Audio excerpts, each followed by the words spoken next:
Please. Our closing ceremony is about to begin within just few minutes, so we kindly ask all of our guests to quickly settle down as the event is about to begin. Thank you so much.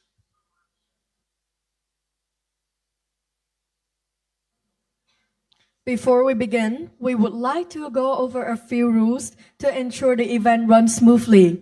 First, please ensure all mobile phones and devices are on silent mode. Secondly, food and drinks are strictly not allowed in the auditorium until the tea break. And also, please remember not to use any flash when taking pictures. In case of emergency, please remain calm and follow the instruction from the RBAC organizer to ensure safety. Additionally, during the ceremony, please avoid leaving the room to prevent unnecessary disruptions. But if you must leave for any reason, please kindly ask our RBAC organizers for assistance. Lastly, please also note that all audience members must remain in silent during the pitching rounds to avoid disruption and allowing our finalists to perform at their best. With that said, we will be beginning the closing ceremony shortly. Thank you.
Good afternoon, ladies and gentlemen.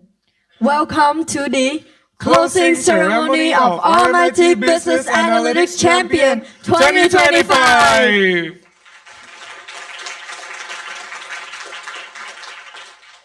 I'm 𝐄𝐦𝐚𝐢𝐿, And I am Phạm Tất Tùng. and we are honored to be your MC for today's ceremony. On behalf of the organizer, we want to express our deep, sincere gratitude for everyone for coming today and taking your time to listen to our talented finalists. Before we begin, let's take a moment to introduce the organizers of the RBAC's competition. Over our 17 years of operation, the RMIT Vietnam Analytics Club has become a hub for students from diverse academic backgrounds with an interest in business and data analytics. First established in 2020, RBAC invites university students from across Vietnam who are passionate about business analytics to participate. So RBAC highlights the growing importance of business analytics and provide an engaging learning platform for university students. Throughout the competition, we encourage participants to strengthen their analytical thinking and problem-solving skill to tackle case studies. Participants also have the opportunity to enhance their practical and soft skills, such as teamwork and communications. They also receive valuable feedback from industry experts, helping them refine their approach and deepen their understandings of the field. These experiences offer excellent networking opportunities, allowing participants to connect with peers and professionals, potentially opening doors to future careers. So, the today agenda consists of 4 main sessions. We will begin by expressing our gratitude towards our valued sponsor and external partner. Next, we will be moving to the most exciting part, which is the final pitching round, where we will watch presentations from the top 5 finalists as they compete for the title of RBAC Season 6 Champion. And following that, we will have a brief tea break. Finally, the prize and the winning team of this year's competition will be announced. So, please stay tuned until the end so we will be knowing who will be our champion. And with the agenda uncovered, we would like to express our sincere appreciation to all of our valued sponsors for their tremendous support in making the 6th season of RBAC a success. Now, please allow me to introduce our case sponsors. First, we would like to extend a special thank you to Colgate and Palmolive for supporting us throughout the competition. But due to unexpected circumstances, Colgate representative cannot be here with us today, but he has recorded his speech for us. So let's listen to the speech from Colgate's representative, Mr. Huỳnh Thái Ngôn, Plant Human Resource Manager, right on the screen.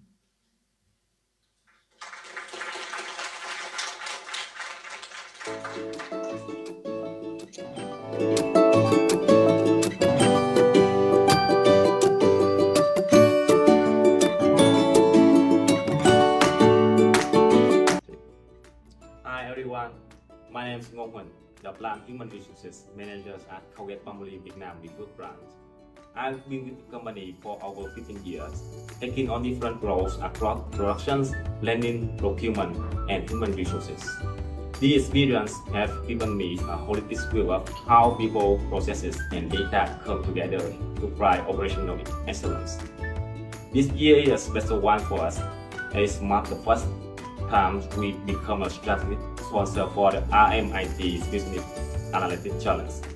As a case sponsors, we're not just sharing data, we are sharing real business challenges. Through these collaborations, we hope to inspire students to apply analytical thinking, skills, and creativity to solve the real-world business problem, while also helping us to connect with the next generations of the data-driven leaders.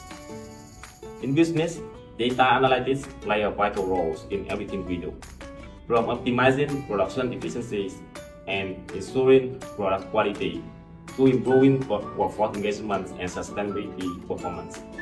Data allows us to understand not only what happens, but why it happened, and how we can do better next time. In today's fast-changing business environment, the ability to transform data into insights is what help companies to make smarter, faster, and impactful decisions. To all participants, congratulations on embracing this chance to apply your analytical skills to the real business challenge. No matter the outcomes, the experience itself will be invaluable for your future careers. Many thanks to the RMIT and organizers for creating such an inspiring bridge between learning and industry. I wish all team the best of luck and success in your competition. And for supporting our contestant and the competition. Moving on, we would like to express our heartfelt thanks to our silver sponsors, including AMI Coach Academy, MCI Academy, Unitrend, and LTP EdTech. Please welcome their representatives to the stage to receive the gift from the RBAC team, presented by Ms. Nguyễn Thị Phương Đài, Project Leader of RBAC 2025.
Thank you so much for your support and your effort in making this competition possible.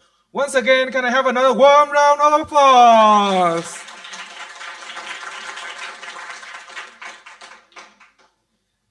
Thank you so much. And of course, we cannot forget the generous support for our bronze sponsor, RMIT Vietnam Student Council and Smart Train. Please welcome the representative to the stage, and we would also like to invite Ms. Phương Đài to present the gift.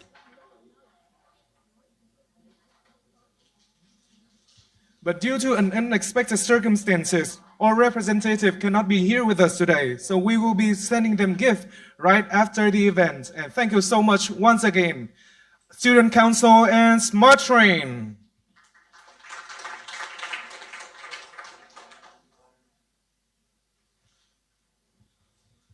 We would like to also express our sincere appreciation to our academic sponsors, including Women Data in Science, Mastering Data Analytics, OKR Business, TimeX, and TechCamp.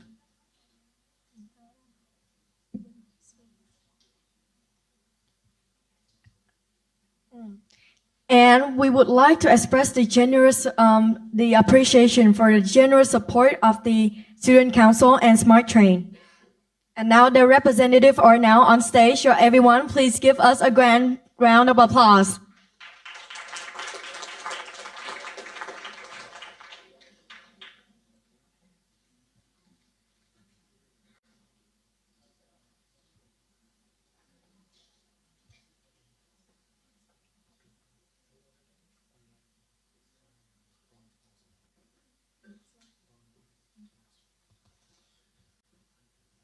Thank you so much for making this event possible.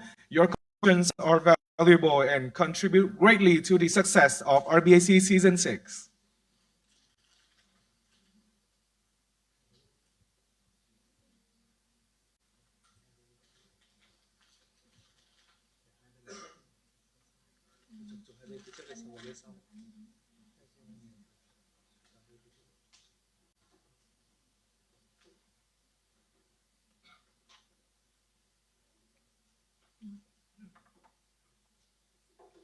Thank you very much for your contributions. And you may now return to your seat. Once again, we would like to express our sincere appreciation to our academic sponsors, including Women Data in Science, Mastering Data Analytics, OKR Business, TimeX, and TechCamp. Please welcome their representative to the stage to receive our gift. Presented by Mr. 𝐄𝐦𝐚𝐚𝐢𝐥, External Relations Leader of RBAC 2025.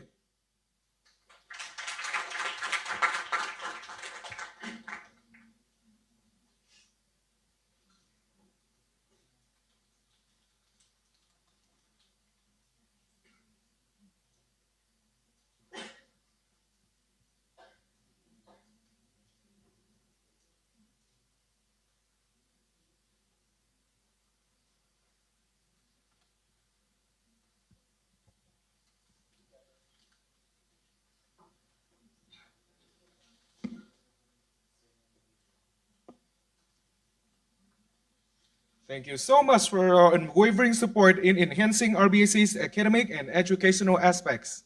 We could not be here without your contributions.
Thank you so much for making these events possible, and we greatly appreciate your contributions. Furthermore, we truly appreciate the support from our scholarship sponsor, including SAPP Academy, VTI Academy, PMAX Academy, and Tomorrow Marketer. Please welcome the representative to the stage to receive our gift, presented by Mr. 𝐄𝐦𝐚𝐢𝐥.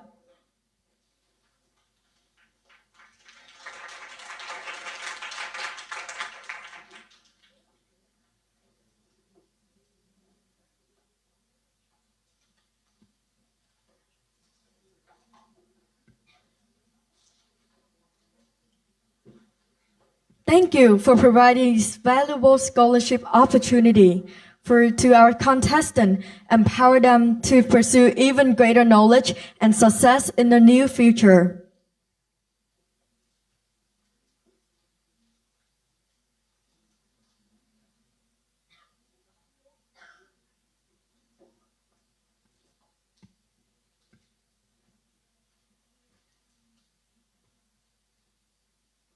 Thank you very much.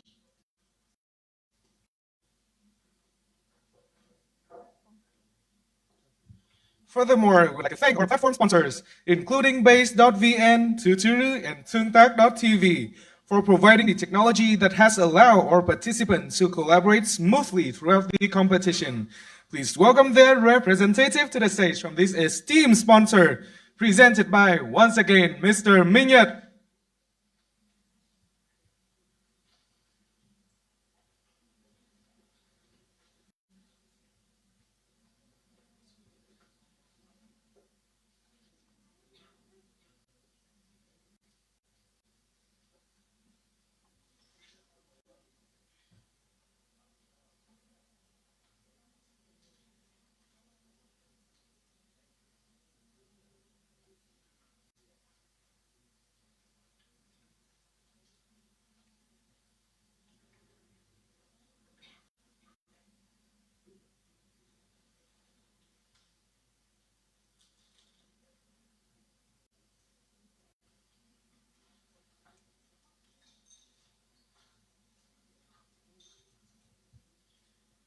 Thank you so much for your unwavering support, and you may now return to your seats. Thank you. And next, we would like to show our appreciation to our companion sponsor, Josie Flowers, Hoa Tặng Phương Trinh, M. Photo, Canifa, and Logitech. Your support has been invaluable in motivating our contestants and enriching their experiences. So please welcome the representative to the stage to receive their gift, and Mr. Đào Hữu Lộc, the project assistant of RBAC 2025, will present the gift.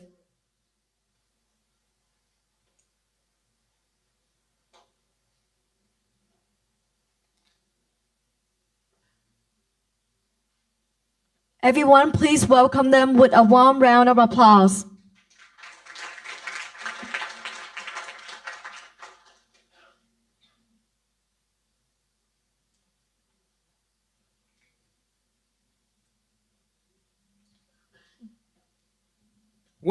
Once again, unfortunately, they cannot be here with us today, so we will be sending a token of appreciation later. Once again, thank you so much for your contributions.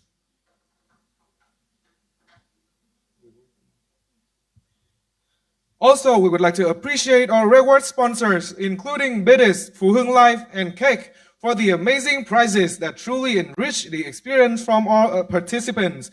Please welcome their representative to the stage to receive our gift, presented by Mr. 𝐿𝑜.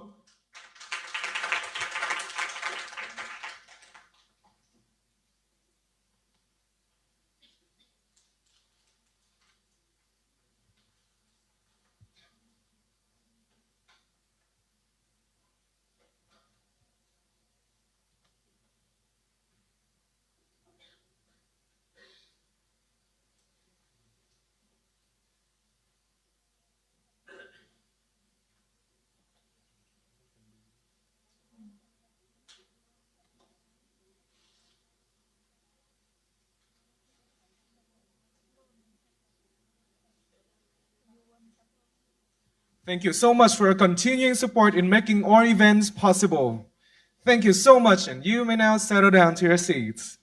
And a big thank you to our F&B sponsor, Sammy Street and Federal Group, for providing all of the fantastic food and drink for our guests. Thank you very much for your support.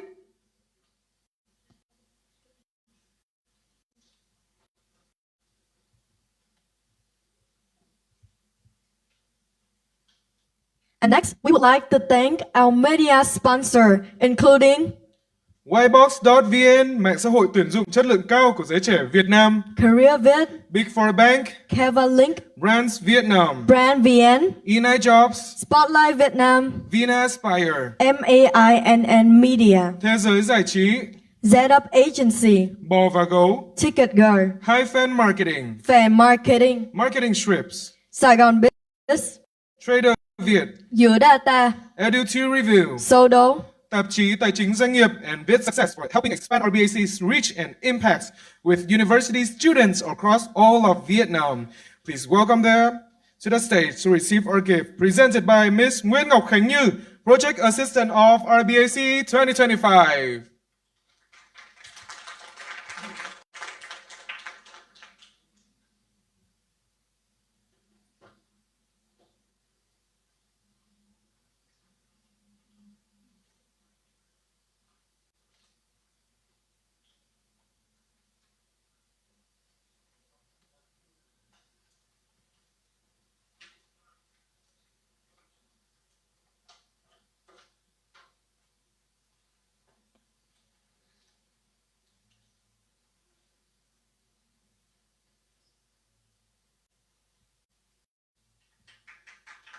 Thank you so much for your support. Without you, we cannot reach all of our contestants all across Vietnam. Once again, thank you so much. And in addition, it is our pleasure to gain such extensive media support from over 20 student clubs, nonprofit and non-governmental organizations across Vietnam. So please give them a grand of applause for supporting us.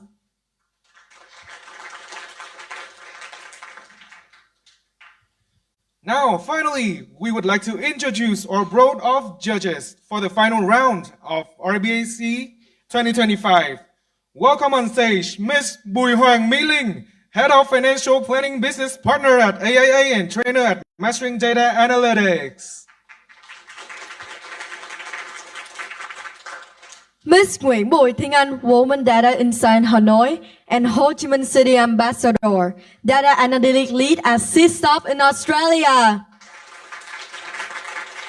Mr. Phan Thanh Trung, Lecturer in Economics, the Business School at RMIT. Mr. Lê Văn Tiệp, CEO at MCI Solutions. Mr. Nguyễn Đặng Trường Huy, Founder CEO at OKR Business. So we would like to invite all of our 5 judges to come on stage to rewarded by our prizes. And also that we would like to have a photo with you guys. Thank you so much.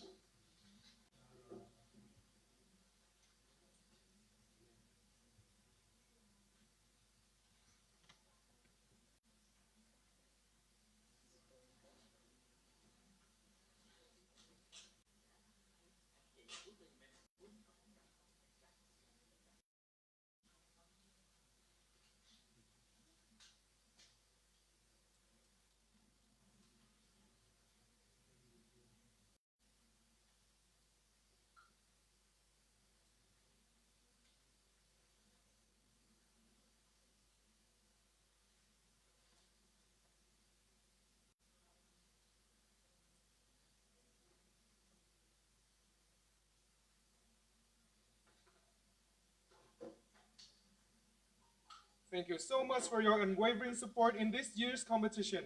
We hope that with the guidance from our judges, the contestant will be able to further improving their analytical skills.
Thank you so much for your unwavering support. Now you may turn to your seats. Besides, we would also like to extend our sincere thanks to our esteemed mentor who have played a key role in guiding and supporting our top 5 teams throughout the final round. We could have not come this far without their invaluable assistance, and we want to express our deepest gratitude for their dedication. So please welcome them to the stage. Ms. Vũ Thu Tâm, Senior Manager at Health Product Proposition Prudential, Vietnam. Mr. 𝐄𝐦𝐚𝐢𝐥, Lecturer in Economics and Finance Department, the Business School at RMIT. Mr. Nguyễn Châu Trình, Lecturer in Economics and Business School at RMIT. Mr. Lê Tấn Đạt, Project Manager and Data Science at MCI, Lecturer Data Warehouse and Data Storytelling at MCI Academy. Mr. Trần Quốc Tú, CFO at Thousand Miles Cuisine, GSC. Mr. Chu Thanh Tuấn, Associate Program Manager of Undergraduate Business Program at RMIT. Ms. Đồng Ngọc Kiều Ngân, Senior Data Analyst at TimeX. Ms. Nguyễn Thị Mỹ Hạnh, Senior Business Analyst at CMC Global. Mr. Richard Ramsawak, Lecturer Economics Department and the Business School at RMIT. Mr. Minh Nguyễn, Data Scientist at TMX.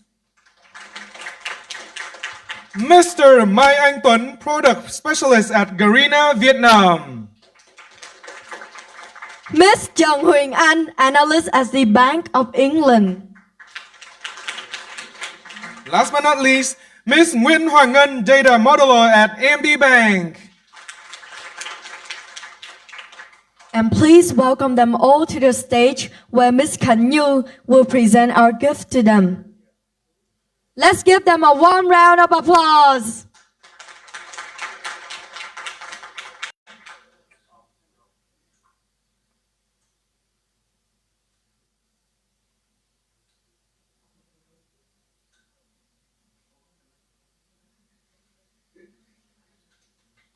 Please give him a warm round of applause.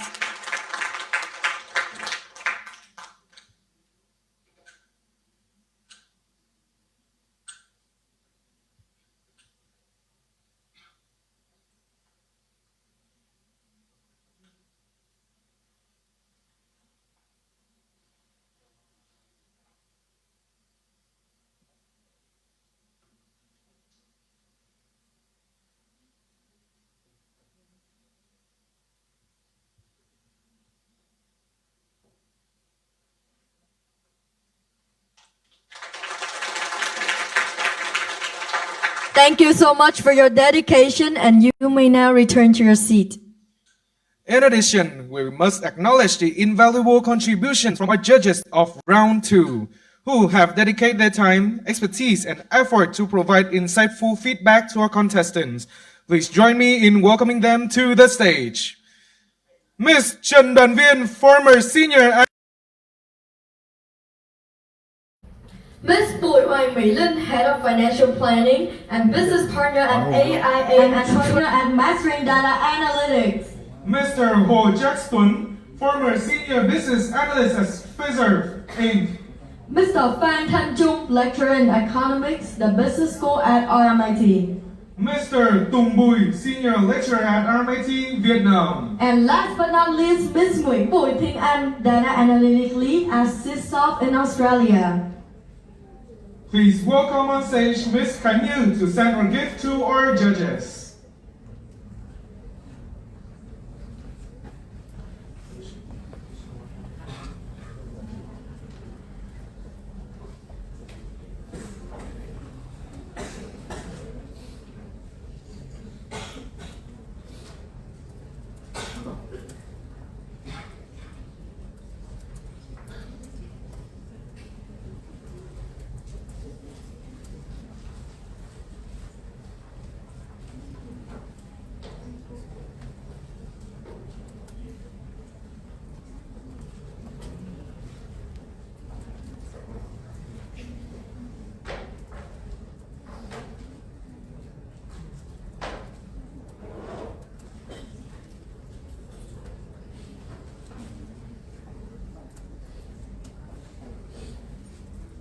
Thank you so much for your unwavering contribution. So can I have another warm round of applause?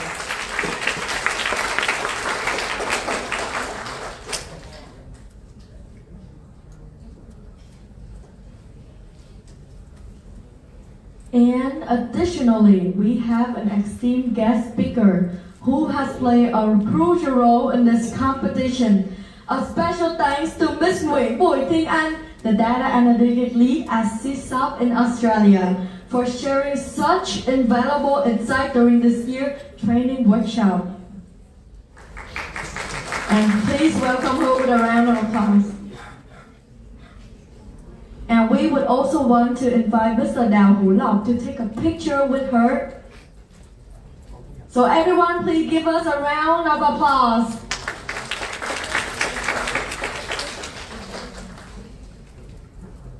Thank you so much. And now you may return to your seat.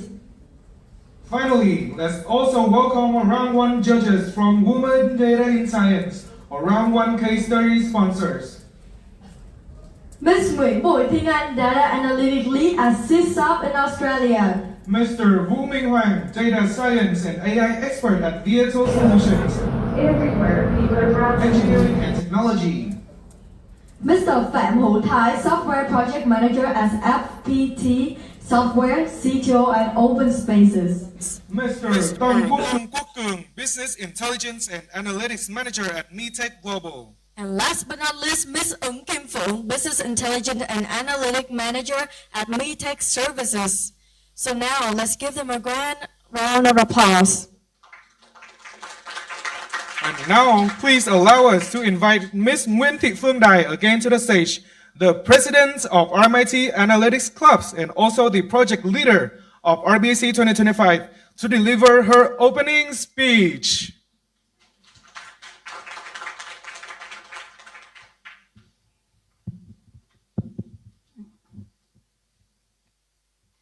Okay, so good afternoon, everyone.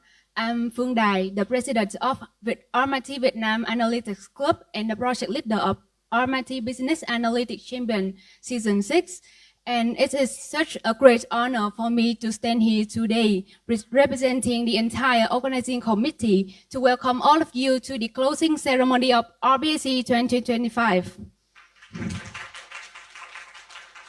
And this is one of the most meaningful and emotional for our team, a moment of pride and gratitude. From humble beginnings, we have built something remarkable together.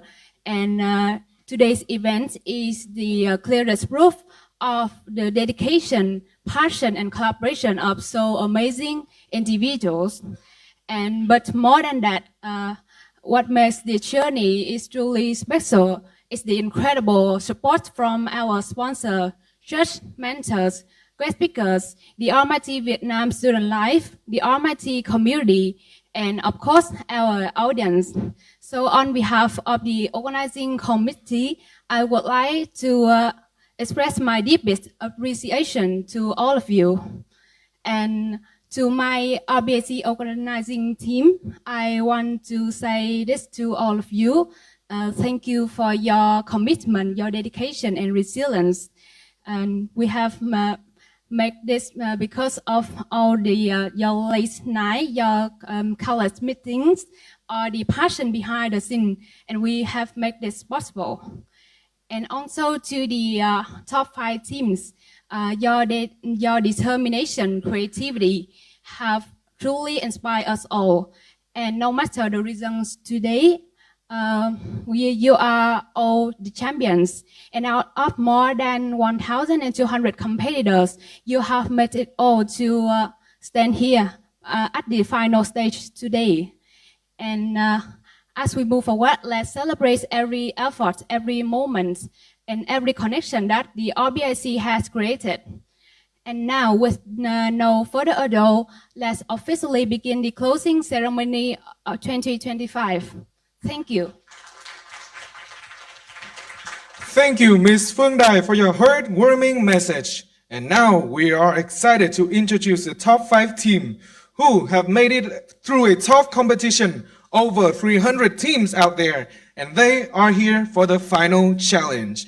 Let's meet them in order they will be presenting. Please welcome the first team advancing to the top 5, Lê Quý Domers! Congratulations! The second team advancing into the top 5 is Group Intern. We cannot miss another group advancing to the top 5, Group Intern! Once again, Control Shift N. Next up, the fourth team advancing into the top 5 is Thi Anna. And last but not least, we have Doppelment. Once again, gonna have another warm round of applause for all of us. So now, let us take you through the case study for today's final round, provided by our case sponsor, Colgate-Palmolive. In round 3 of this competition, your team will take on the role of a business analyst team reporting directly to the head of the department at Colgate-Palmolive. Teams are provided with a real-world production dataset from Colgate-Palmolive toothbrush manufacturing line. Using data-driven analytical technique, your mission is to identify the key factor contributing to machine downtime and product defects. This issue, if left unsolved, will not only disrupt the production efficiency, but it also increase manufacturing costs and reduce the product's quality, which ultimately affects customer satisfaction and the brand competitiveness. Additionally, team must showcase the ability to visualize your finding clearly, build a persuasive story from data, and demonstrate critical thinking throughout your analysis. So, in this round, team will work on 3 objectives, each focusing on a critical aspect of the operational analytics. First, we aim to build a predictive maintenance system, a data-driven solution designed to identify early signs of equipment failure. So by preventing breakdown before they happen, we can protect the factory overall equipment effectiveness, ensuring machines operate all of their maximum efficiency. Secondly, we will use strategic modeling to predict the weekly performance and cost index. And this helps the management anticipate performance fluctuation, control the operational costs, and make informed scheduling or resources allocation decisions. And finally, we will propose actionable business plans and recommendations, translating our analytics insights into concrete strategies that can enhance productivity, reduce costs, and improve long-term sustainability. So now, let's go over the marking rubric for the final round. These are 5 scoring criteria, and here is how your performance will be evaluated. First, data engineering and index creation worth 30% of the total score. This evaluates how well teams clean, transform, and engineer features from the dataset, and how accurately and logically the performance and cost index is constructed. Second, failure prediction model worth 20%.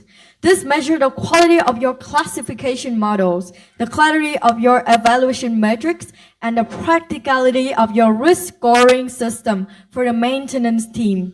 Third, index forecasting model, also worth 20%. Teams will be assessed how well the time series model predicts the index over the next 13 weeks, and whether key operational drivers are clearly identified and ranked. The fourth one we have is strategic framework and business acumen, which is only worth 10%, but it's still important. So this examines whether your recommendation turns model output into realistic decision, including the pessimistic and optimistic scenario like get well plan and the control plan.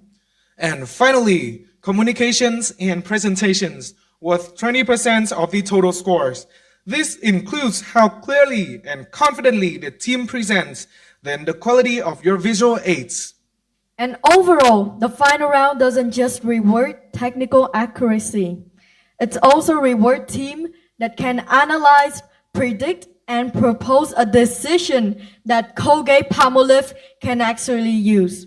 So, about the pitching rule, each team will be having 12 minutes for presentations and 10 minutes in total for the Q&A sessions. For the presentations, we will be having signal for you that there are only 2 minutes left. And when time's up, I will be cutting you sharply. So use your time wisely within 12 minutes. So for the Q&A session, the judge will ask questions regarding the business question to assess participant understanding. And the contestants are required to respond after the judge have asked their question. And now, for the moment that we have all waiting for, The top 5 presentation! So, without further ado, it's time to welcome our first team, 𝐿𝐸 to the stage.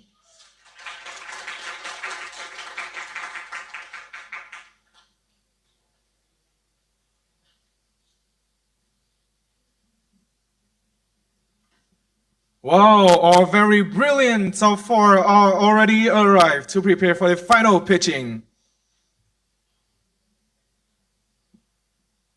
Are you ready? Remember, you will be having 12 minutes, and when there are 2 minutes left, I will be reminding you. Okay, and after that, I will be cutting you sharply, so use your time wisely. Okay, so, are you ready? I'm pretty ready. Okay, I will be counting from 3, and your time will be started. Okay? 3, Oh, sorry. Where are the signal? The times. Okay. we will be having the signal over there. Okay. Are you ready? Okay, I'm ready. Okay, so 3, 2, and 1. Okay, good afternoon, ladies and gentlemen. Before we begin, I would like to extend a warm welcome to each one of you. My name is Huỳnh Trúc, working as a business analyst at 𝐄𝐸. Also joining me today are Vi Khánh and our IT, Trung Hoàng and Bảo Phú. Together, we will be walking you through our company's latest project analysis. So without another word, let's get started. So before diving into the main part of round 3, let's take a step back and revisit our strategic direction. So in the first half of 2025, our analysis across toothbrush manufacturing process identified 2 main problems that machine downtime and product defect concentrated in those 5 products and on production lines MKZA, MKBC, and MFFT. So this round 3 turned this finding into action with a predictive maintenance model and the PCI forecast model. So building on the previous slide, with those key issues, this slide summarizes our analytical results. So the maintenance model predict that the machine failures of about 70 to 22% short-term and 90 or 95% long-term accuracy. And a risk scoring system classify machine at high, medium, or low risk, with 60% at medium. And the PCI forecast model indicates it's a downward trend influenced by production quantity, changeover duration, frequency of machine failure, and runtime efficiency. So accordingly, we recommend 2 strategic framework. First, that maintaining selling prices while reducing the variable cost through material optimization and improve line efficiency.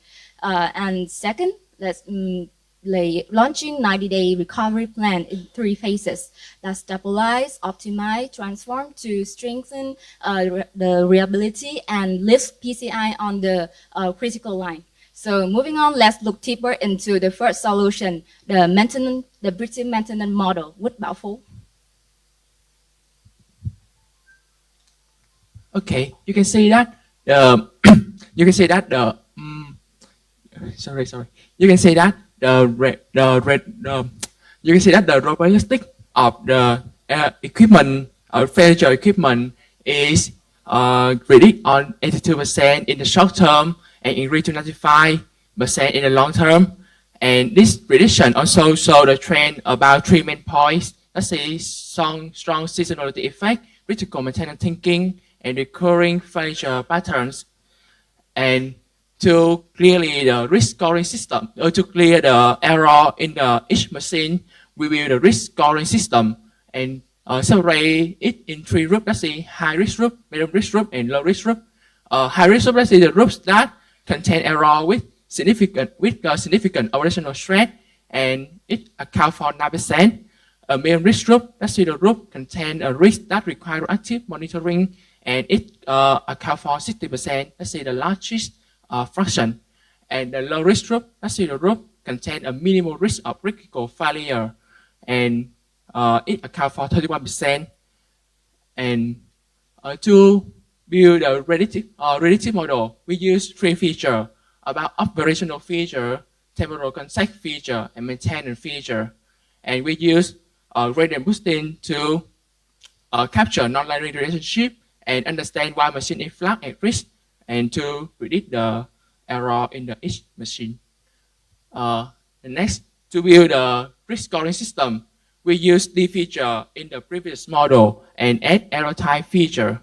Error type feature capture the scope, recurrence, and severity of failure, enabling model to identify recurring issues and assign a correct risk level. We combine using K-mean clustering and using error method to identify that 3 risk group is the optimal choice. And the next, we go to the present about the performance and cost index model.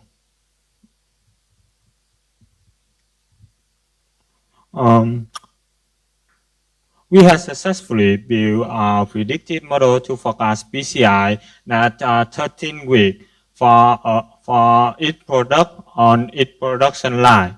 However, as you can remember, our major focus was about products that have high defect rates and production line with low OEE. This results into 6 corresponding product and production line pair represented by these C charts. And as you can see, the fluctuation function of these are varied, but they share a common trend, a decline below 6-month average PCI during final weeks. And the outcome of the model can be considered reliable because SMAPE is mostly below 50%. And to figure out the operational factor that affect the PCI, we use sharp value analysis. And you can see in that figure, it shows that good production quantity has the strongest impact to PCI, followed by changeover duration, error frequency, and the last is effective runtime. And how do we build the predictive model? We use 3 groups of filters: operational, lag, and temporal contents filter, to capture the past, the present, and the context of production activity to make our prediction more reliable. And we also use CRAM and S plus FS for data smoothing, and light GBM to capture non-linear relationship between factor and PCI. So we have successfully built our core model to forecast PCI. The next step is to introduce a strategic framework to deal with this problem. We can now take the lead. Okay, so from our PCI forecasting model, we observe a clean downward trends compared to the historical average.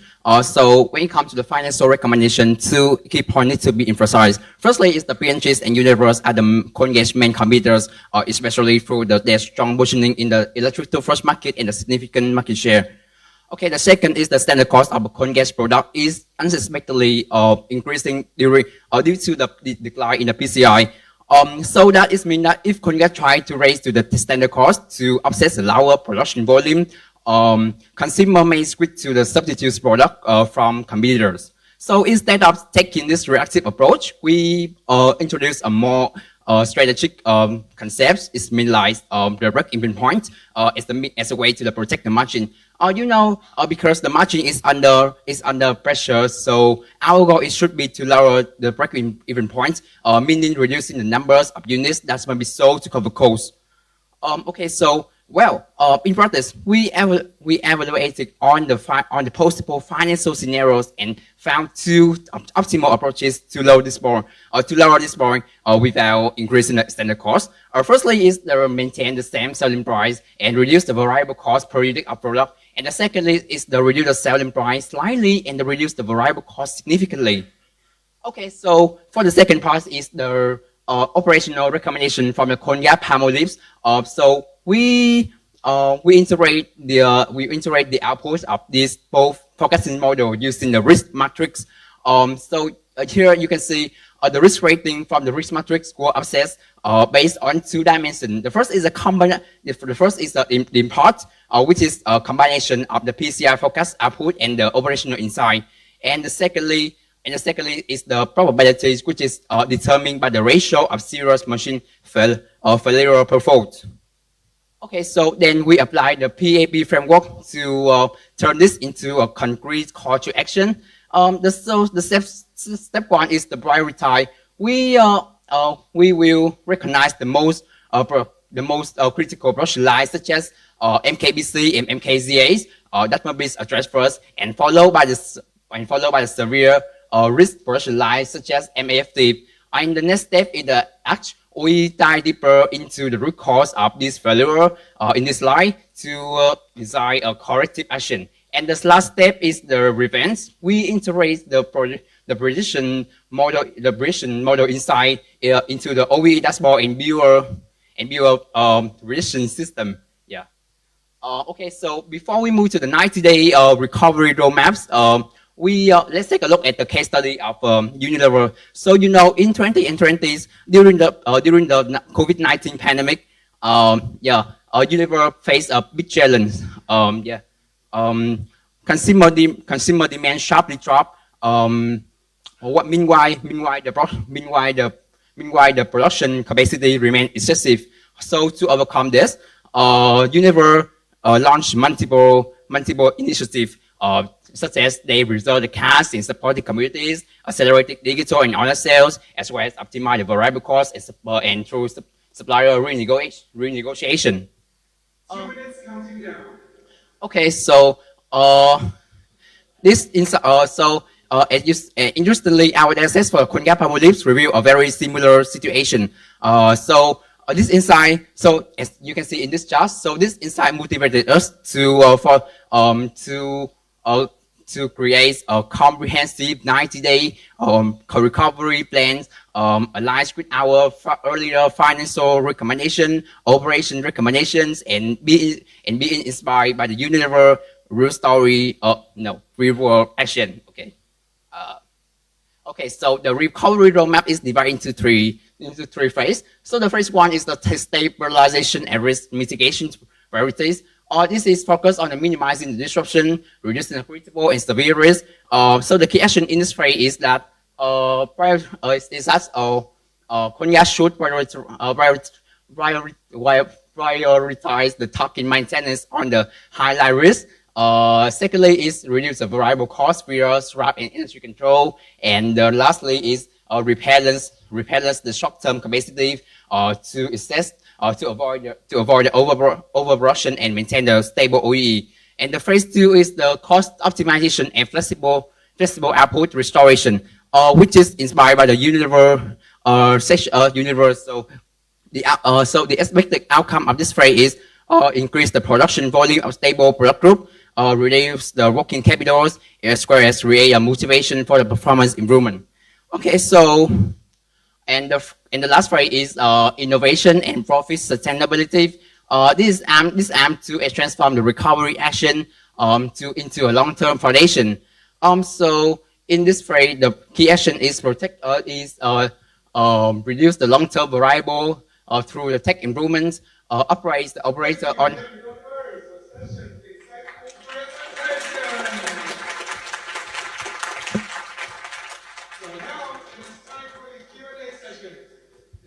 Will be lasting for 10 minutes. So, are you ready? Oh yeah. Are you ready? Yeah, we are very ready for a session. 10 minutes for the judges and the participants as Q&A.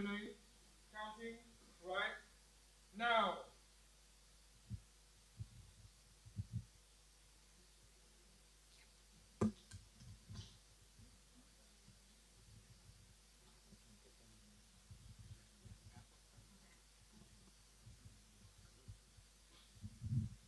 Okay, thank you team for your presentation. My question is that for all of your plan presenting here, what would be your contingency plan if the 3 day would not go smoothly as we plan? And what is your backup solution?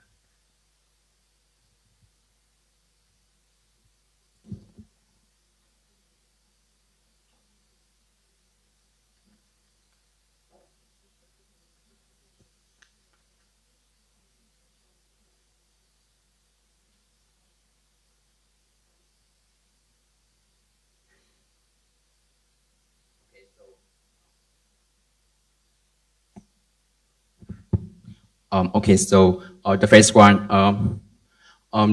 we suggested based on the as I said above, the first one we suggested based on the operational recommendation. So your question about the backup action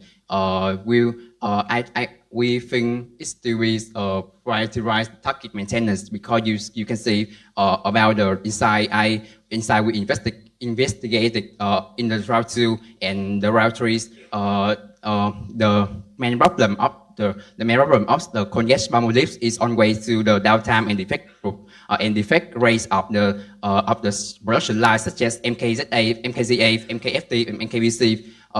Yes, so I think if the backup will be it still be prioritize the target maintenance on the high risk line production.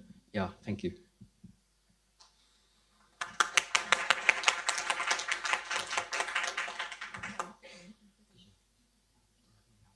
Hello. I thank you very much for your well done presentation. I have one question for you for the action plan. So you show a lot of insights and also recommendations. So could you tell me about for the divisions in the company? The coal and gas company, what should they do in more details? You understand my question, is it? Okay, thank you.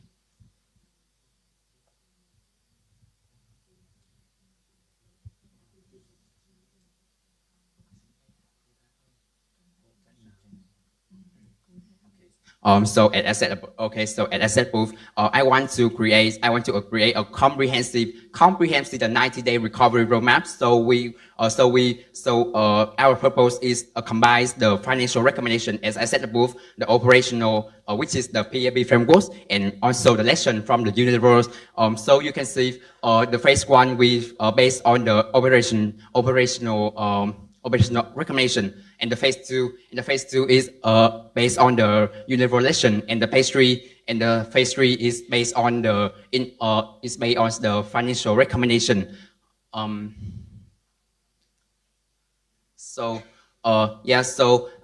think the recovery roadmap, the recovery plans is we solve the current problems. We solve the current problem. Meanwhile, the financial recommendation and the operation recommendation we suggested above, each is solve the problem for the future, which we prevent. So the comprehensive recovery roadmap is suggested. We combine the future and the present factor of the coal gap palmolive that is facing. Yes, that is especially as you want to ask. Yeah.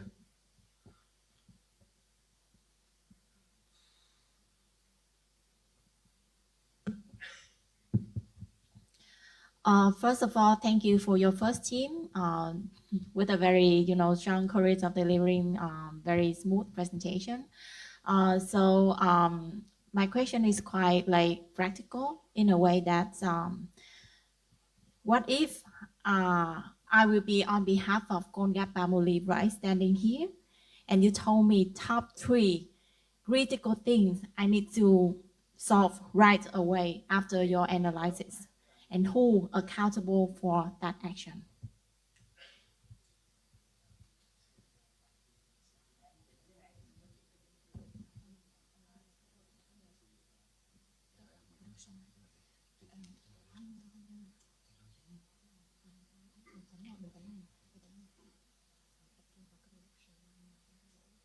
We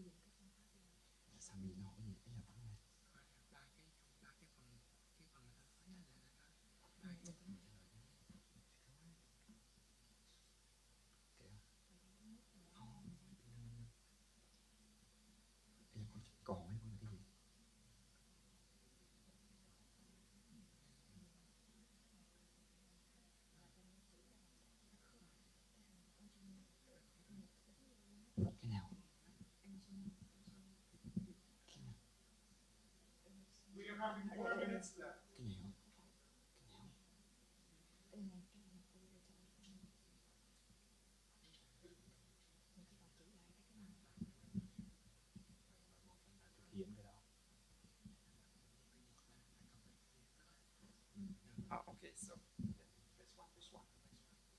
Okay, so in the three questions, key lesson here, so the immediately action needs to be solved.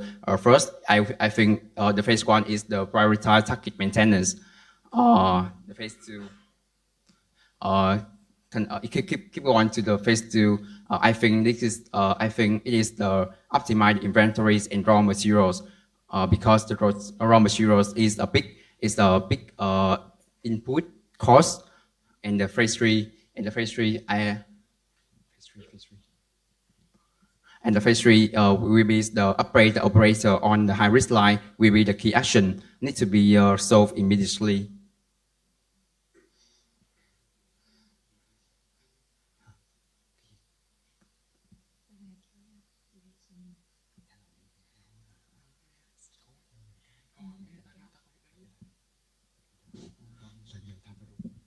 And as my teammate show about the prioritized task and the division that will take care about this. Okay, let's talk about the first. We will have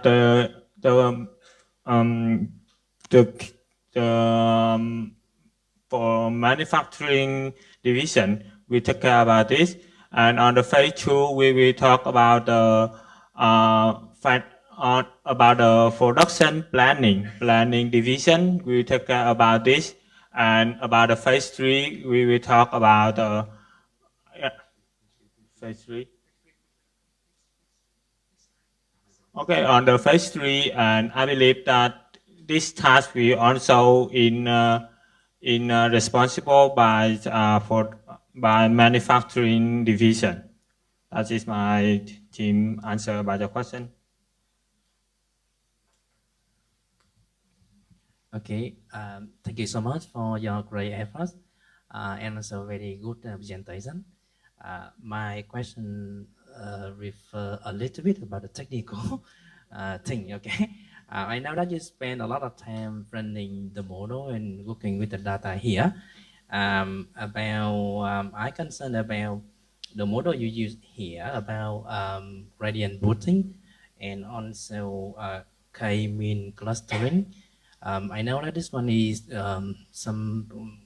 two of the many model refer to classification in the machine learning. My question like why you choose k-mean clustering among many there? I know that each model had pros and cons, and when you choose a model, it should fit to your data. You have 1 minute to deliver your answer. In my opinion, we have a lot of clustering. Okay, let's talk about gradient boosting because this machine learning model is based on a tree decision structure, and this data structure is good to deal with non-linear relationship between the factor So, and in practical, some machine learning is based on trees, decision structures such as EasyBook, random forest, or decision tree. Some has a better results than some traditional machine learning method. And the next question is why we use k-mean clustering is because it's because the way to determine the number of cluster is quite easier, we use from the Apple method, and we have a three risk groups.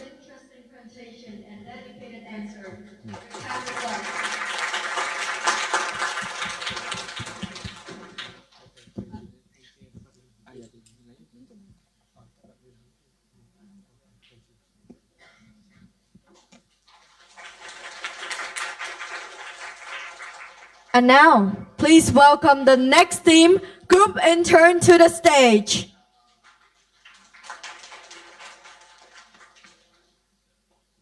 And you will also have 12 minutes for your presentation. The stage is yours now. Are you ready, group intern? Are you ready? Yes. So I will be counting from 1 to 3. That the timer of your 12 minutes will be counting. Okay? Okay. So 3, 2, and 1. Start now. Good afternoon, everyone. We are Group Intern, and today we are here to propose our strategy framework that can move Congat Pamoline from reactive model to predictive model.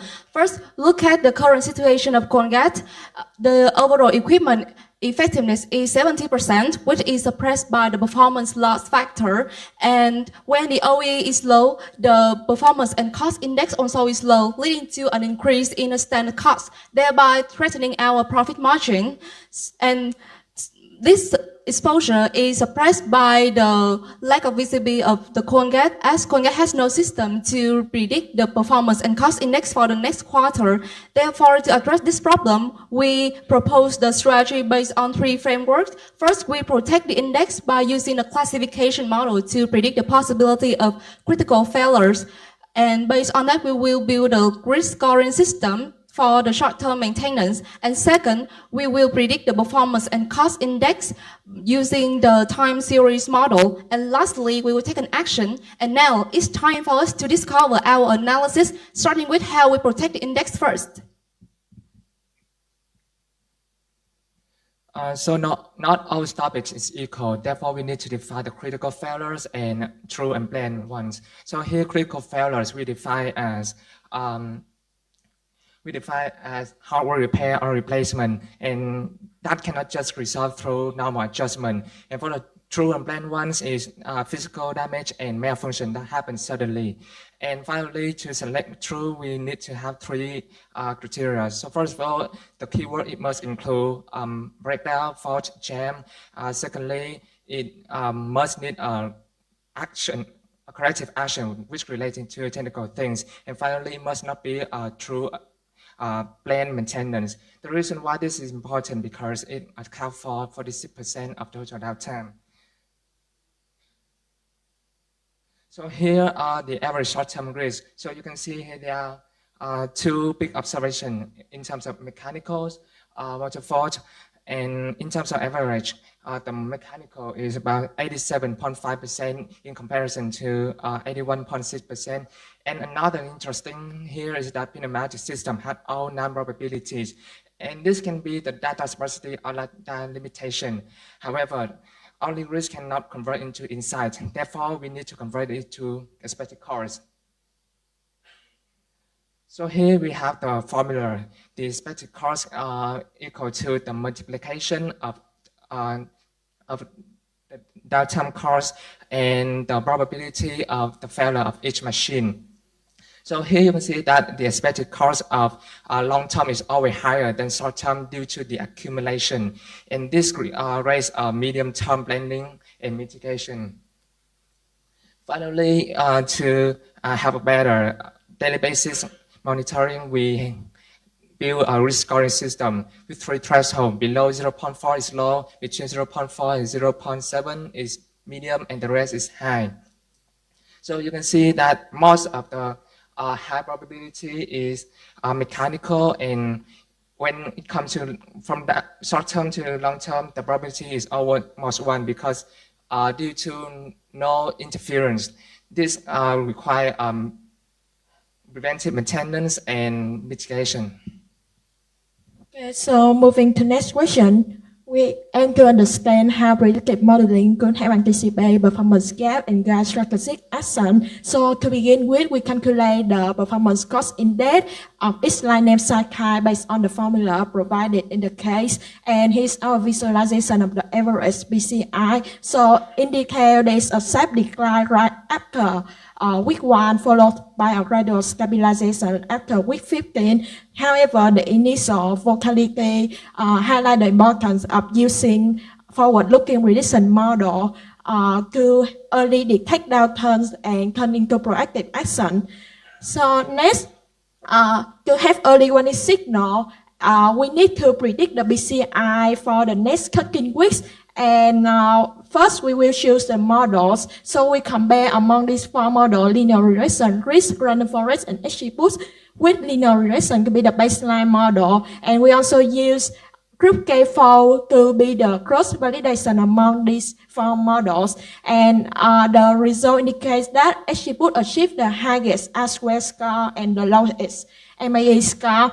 Moreover, unlike other traditional linear model, XGBoost can capture the complex and non-linear relationship between operational factors.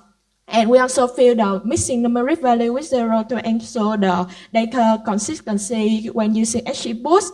So after using the validated XGBoost model, here the table below so the average predicted BCI and the average compared with the average historical BCI, and the table below illustrate the representative line name cycle with the highest gap.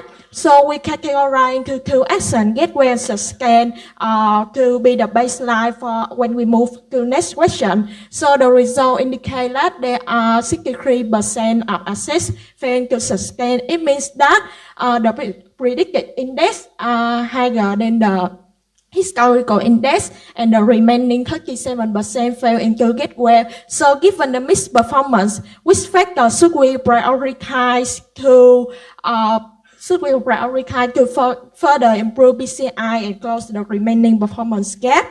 So when we use XGBoost, we can rank the important feature, and runtime emerges as the most powerful operational factor. And other factors like plus and on the right also appear as the supporting lever. So if we optimize them together, we can yield a higher performance gain.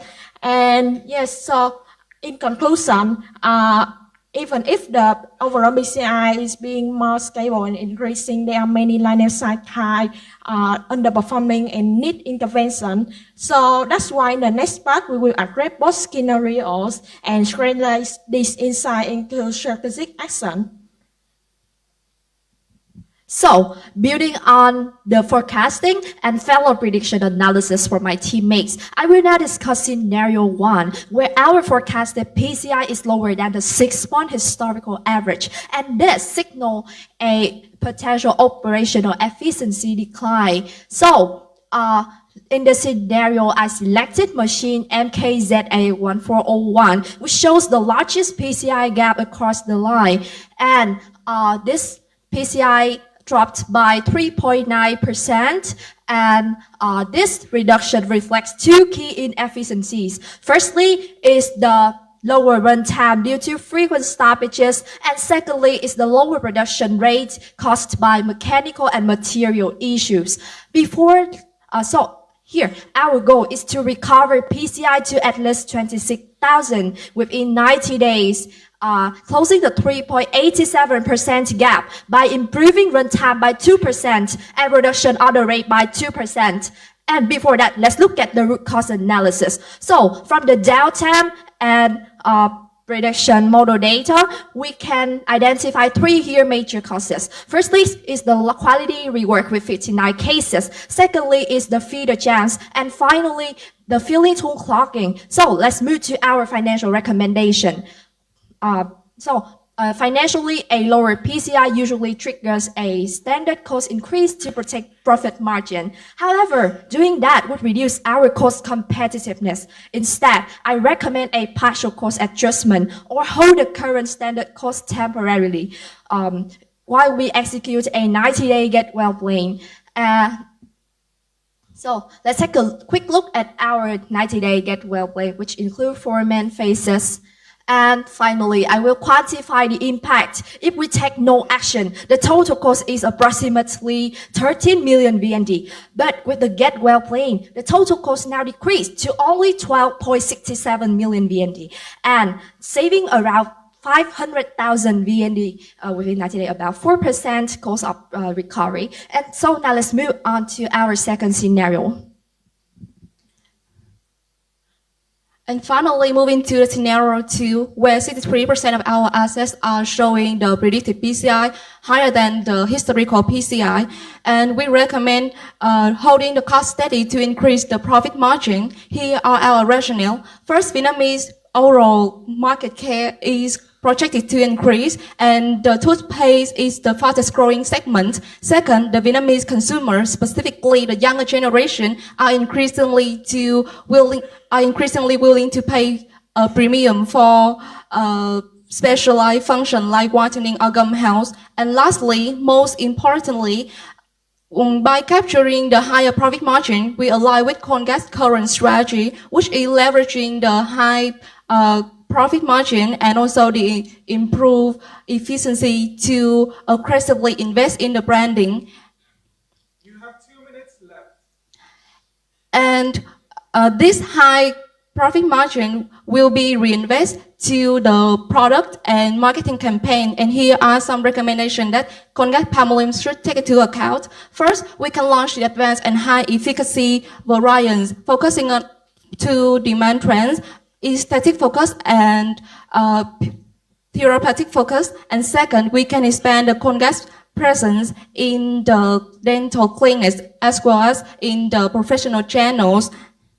And beyond the core product, we also can sustain the growth, which is required the connecting with consumers on the emotional and also the lifestyle level. So we can achieve this by building a digital and influential marketing campaign, or we can introducing the sustainability and natural ingredient premium line. And this also the end of our presentation. Here are our references and appendix.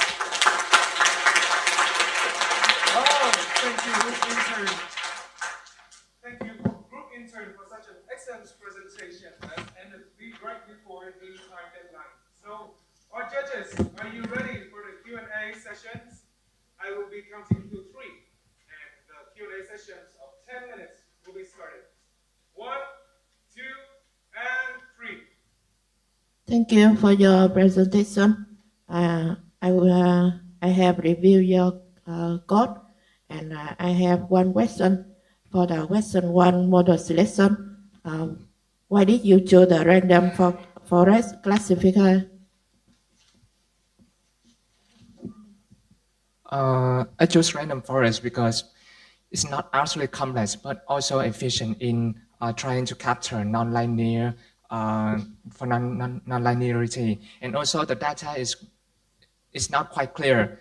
It has a lot of missing, so therefore I chose random forest is the optimal one. I have tried a lot, but this one is the most optimal.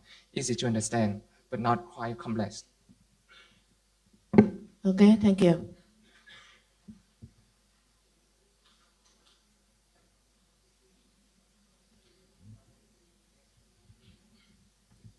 Yeah, thank you so much for the good stuff here. My question refers to what you're finding in the first study when you using the model to classify the failure in the machine. The most important feature is the running time, right? And you have the list of the most important factor there. Along the presentation, maybe I missed that.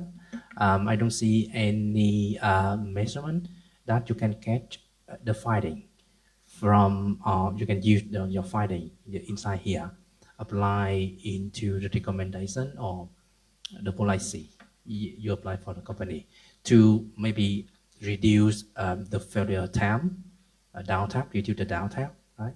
So my question, okay, given that you have the runtime, you have the production order rate, and you have the rejection percent, you have the list of important feature there, right? So what's the insight? What is the What are the recommendations based on the insight you find?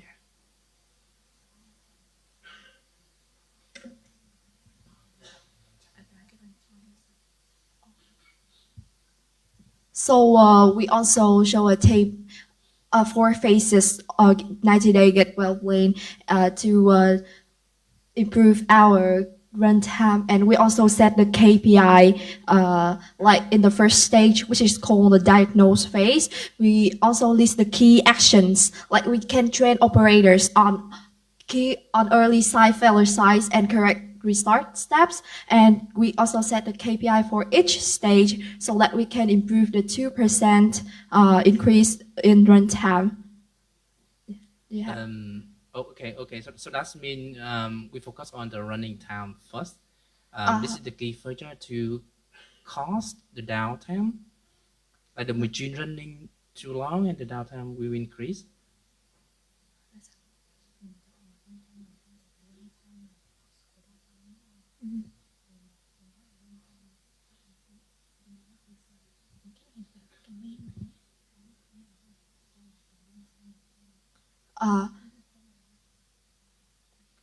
So runtime is the cost of downtime, so that's why we choose runtime. And we also identify that the runtime here we set a KPI to increase it by 2%. So it's one of the 5 main factors that contribute to the PCI decrease. So. Okay. Thank you. Right. Okay. That's good. So I can see here you have maybe the recommendation, the KPI. Yeah. Yeah. Can you make it clear here? So make the table clear. So here, as I mentioned, I selected a machine MKZA1401, and I measure the PCI gap across this machine, which is 4% decline. So that's why I want to improve the runtime by 2% and production order rate by 2%, so I can compensate for the 3.9% decrease in PCI. And the final recommendation, because we don't want to increase the cost, because it will affect our competitiveness. Customer will shift to other cheaper alternatives. So that's get helping we decided to conduct this at the first phase from week 1 to week 2, which is called the run, we want to identify the runtime loss sources. And as I mentioned, the key action I want to train, like we can predict and recognize the early size of to cut the repair waiting time. And second, I want to fix the runtime issues by add symbol vibration and temperature sensors on early warning alerts. And also, I want to standardize the filling tool cleaning interval based on runtime hours. And our KPIs is to increase runtime by another 1%. Okay, thank you so much. So, any questions?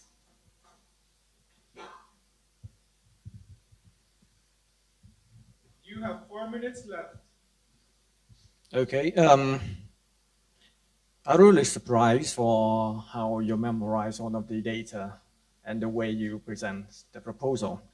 So my question is that based on the recommendation, we would focus on the premium target audience, right? One of your recommendation.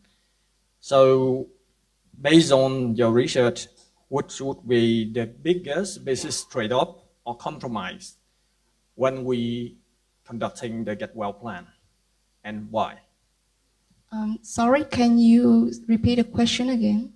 Since your recommendation is to focus on the premium target audience, the segment, so what is the business trade-off, the biggest business trade-off or compromise when we conducting the Get Well plan?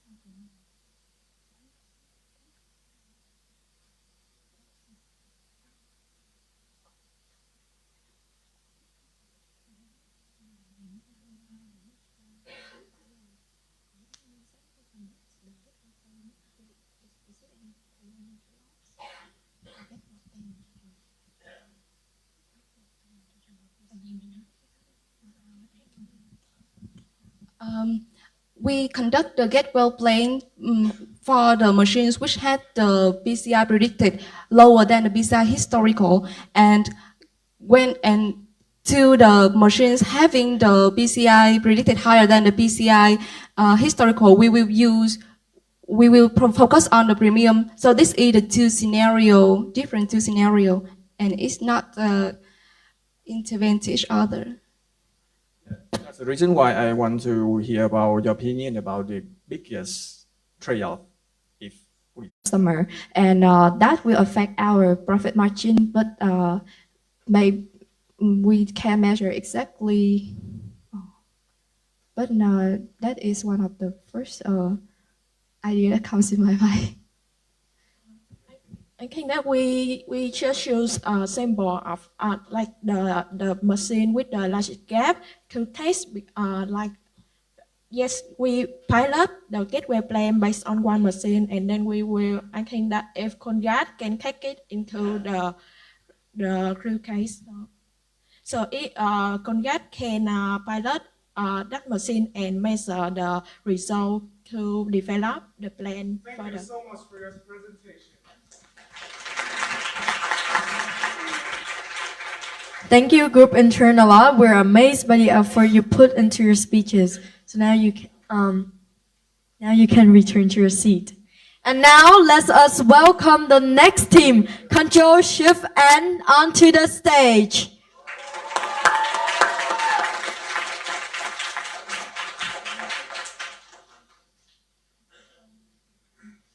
Are you ready, Control Shift N? Yes, of course. I love your energy. So you will be having 12 minutes, and I will be counting down from 3.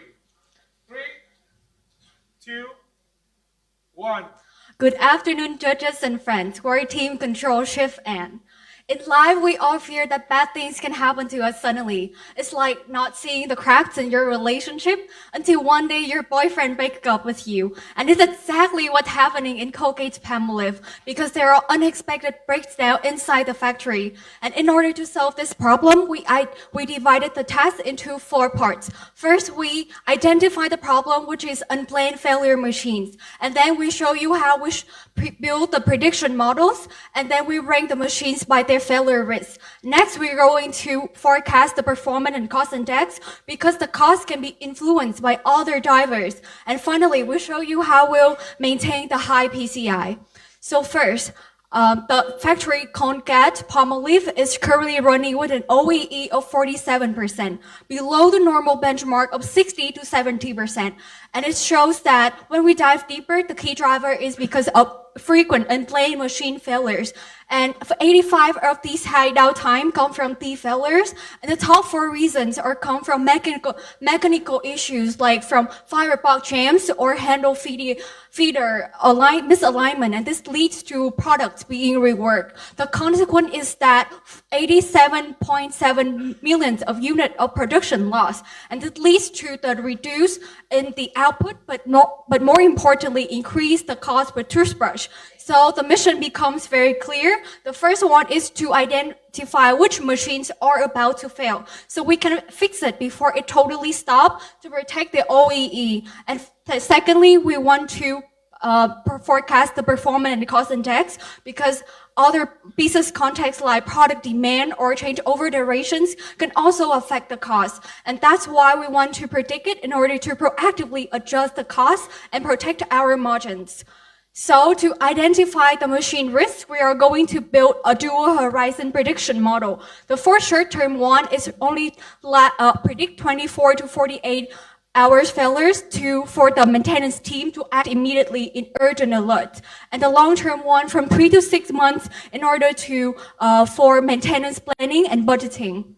So we find out that all the model random forest has the highest recall, and because our business objective is not to miss a true failure, because if we miss it, a whole line will stop and it does not produce any more products. So it will lead to financial loss. So the main metric we want to focus is the recall one, because we prefer catching more real failures, even if it means that there are more false alerts, because the cost of over maintenance is lower than the cost of a whole line breakdown. So that's why we choose random forest, because it had the highest recall.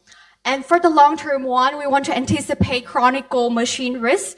And because we can see that the recall have one, but it's not really a good sign because it has some data imbalance, because there are very few failure cases. So all the model risk flag all the machines that are at risk. So you can see there are some limitations, like there are only data of 6 months. So it's really hard to predict the long term from 3 to 6 months ahead, or very few failure cases, and there's no sensor data. However, we also give you some improvements in order to improve the model. So so we base our decisions based on the short-term one instead of the long-term one, because the short-term model we find is more reliable, and we set a very conservative threshold of 0.6, because we find that recall is moderate, so it's not 1. So there are some chances of missing failures. And secondly, the cost of over-maintenance is lower than the cost of a whole line breakdown. So that's why we have the 0.6. And when we deep dive, we find out that the line MKZA and MKBC shows the highest probability of having the failure. So that's why it must be serviced first. Coming to the next part, we have found that fixing machine failures only help to protect the OEE. However, higher efficiency doesn't guarantee low cost. So the OEE only show how well the machine works, not how much each product is cost to make. So that's why our second mission is to protect the PCI. So in order to protect the PCI in the next 13 weeks, we use the Serima time series model, because they will capture the trend and also the seasonal production. So our result reveals that the PCI over the last 6 months were low and fluctuated around 30,000, while after week 25, it began to rise and then stay stable. And this makes us question that what factors are affecting this PCI trend. So to figure this out, we have engineered 5 key features to predict the PCI.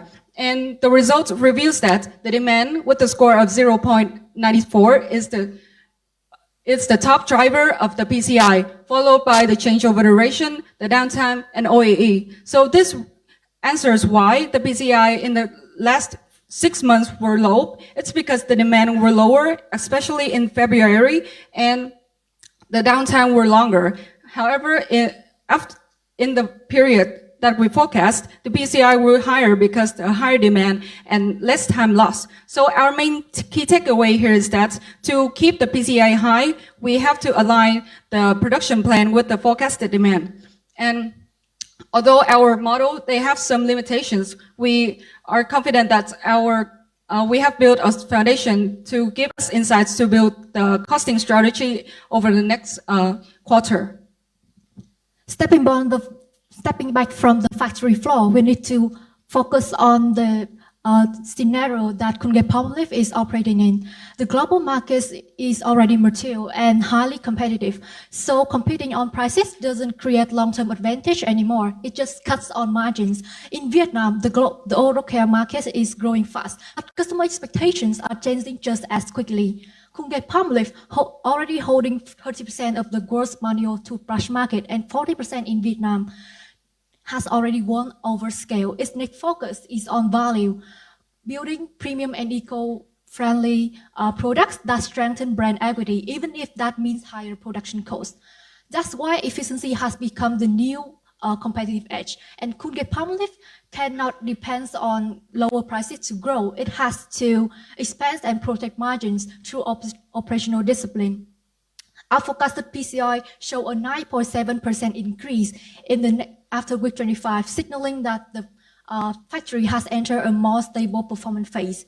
Although PCI has recovered, it doesn't mean that the factory is immune. We have identified 3 layers of hidden risks that can potentially bring the performance down again. First, demand fluctuations continues to affect the scheduling and put pressure on the production lines.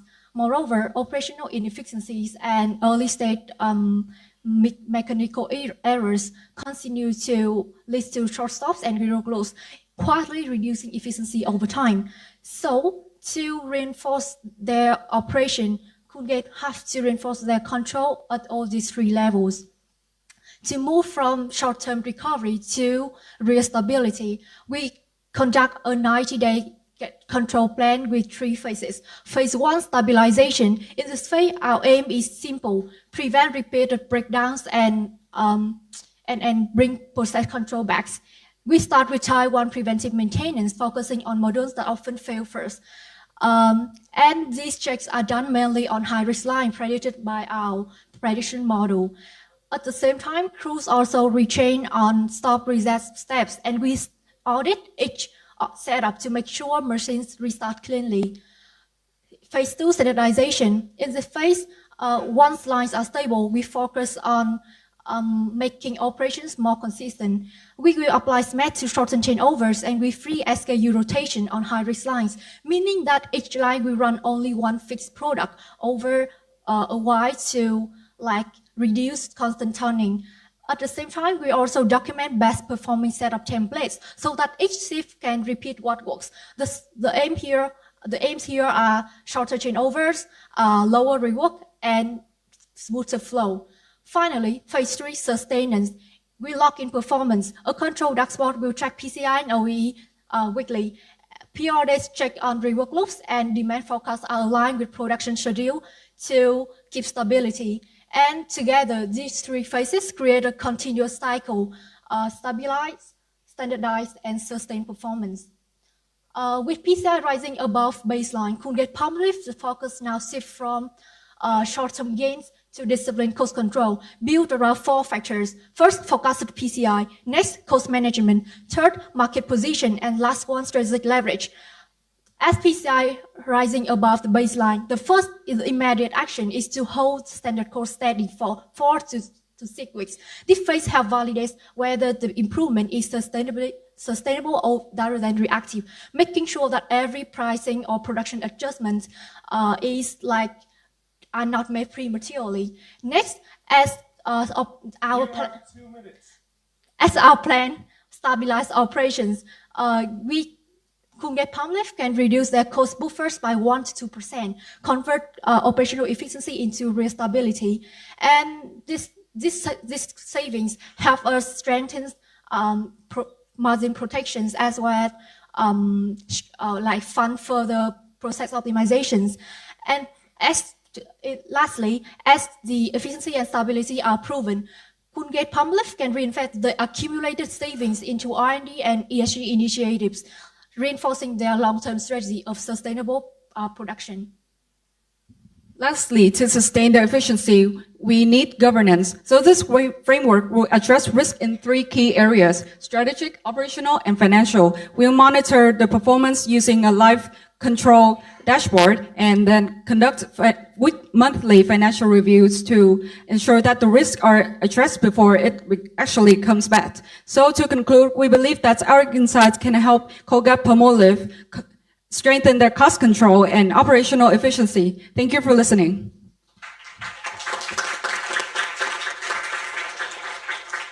Thank you, Control, Sip, and Procession. Very insightful presentations. And now it is 10 minutes time for the Q&A section. So our beloved judges, are you ready? 10 minutes may start right now.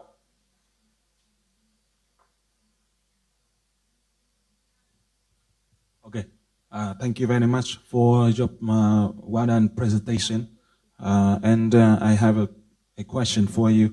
Do you have any limitation from data when you do data analysis to get the results? And how do you get the final model using random forest, and how you overcome any limitation that you face during your working? Yeah, that's it. Thank you, the judge, for having a very insightful question. So we already find out that there are 3 main limitations from our model, especially the long-term one. the first one is because the model only has 6 months of data, so it's really hard to predict the 3 to 6 months ahead. Secondly, because we didn't use the SMOT to create more synthetic failure cases, so there is an imbalance between the failure cases and the unfailure one. So there's very few cases of the unplanned machine risk in order for us to analyze. And the third one is that there is no sensor data like a vibration or the temperature of the machines. So it's really hard for us to know the degradation patterns over time.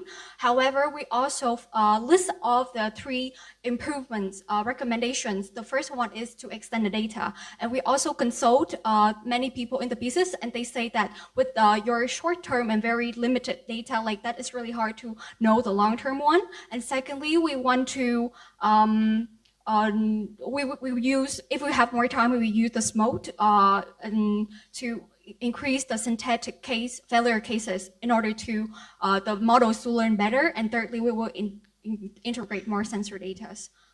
And for the random forest, it actually the short-term one, and for the short-term one, it's actually more holistic and more prepared than the long-term. So it actually doesn't have really any limitations.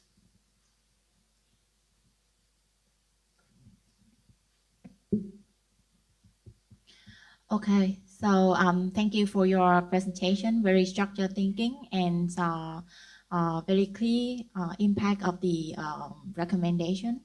So I kind of feel like your statement is now we stronghold the brand value by not competing in price, right?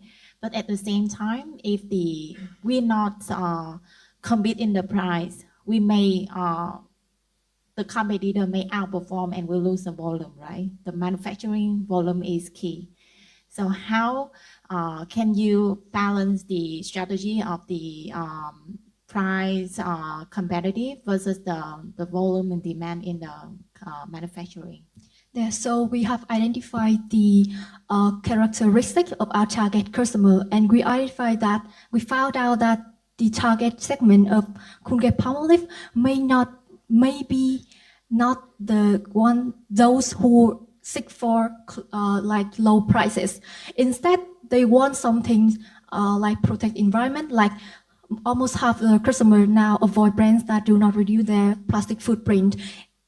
In addition, we also found out that Colgate-Palmolive already advertise themselves as a sustainable brand. So instead of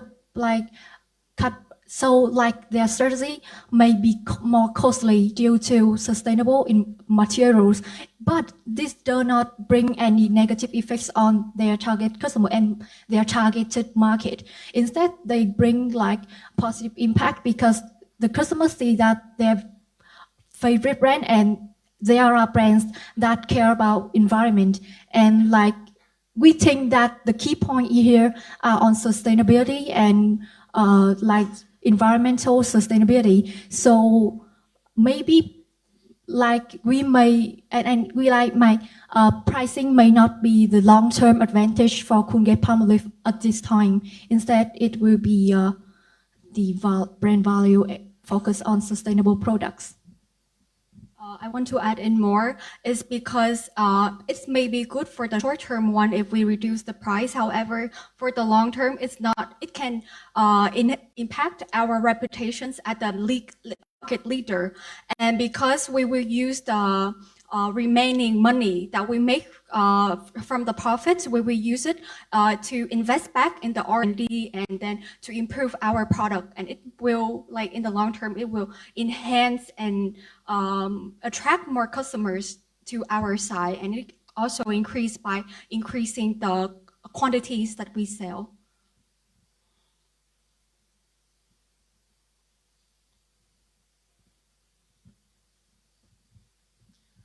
Okay, thank you so much. My question refers to the solution.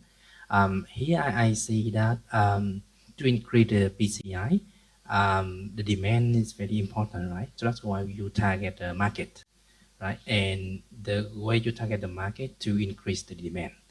that can increase the PCI, right? Now, let's go back to the reason you use the random forest to find out the reason of the downtime, right? I curious about when you run the model, did you put the demand in there? Right, I see the circle here. So if you want to increase the PCI, you increase the demand. And if the demand increase, the tension of using the machine will increase. So that will lead to the downtime increase. I doubt that, right? And I want to see your solution here. You have 4 minutes to answer.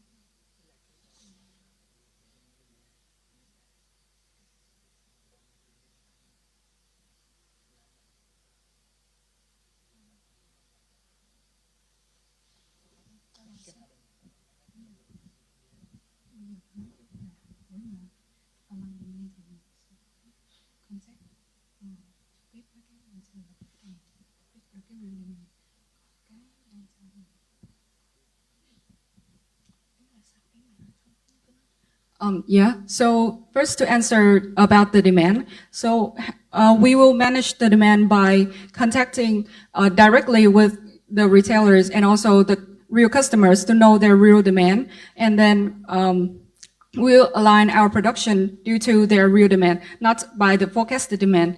Yeah, and we will also evaluate the forecasted demand based on the MAP, which the index to know if it's reliable. If the demand is reliable enough for us to align the production plan with it. And so I want to add on a point.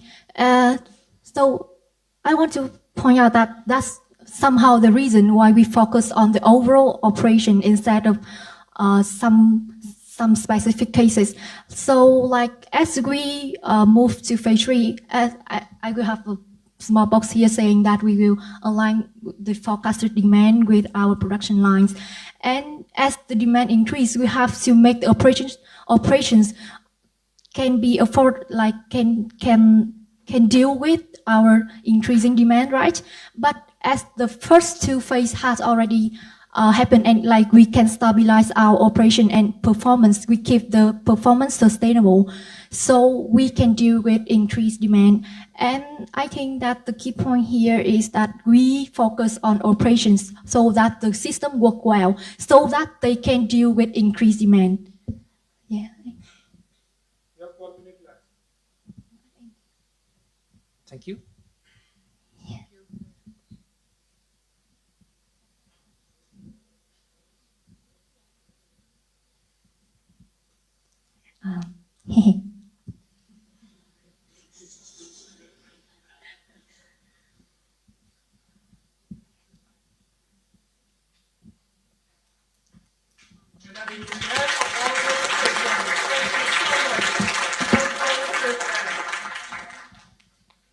Thank you. Thank you, Team Controlship, and for your amazing performance. And now to our 4th team. Let's welcome 𝐸 to the stage. And you will also have 12 minutes. And now I'm going to pass the mic.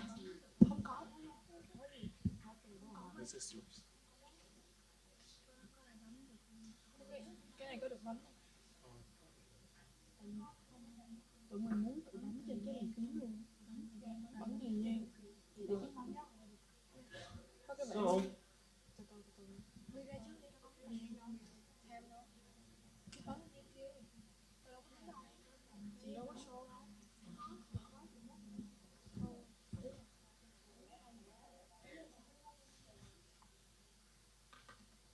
are you ready?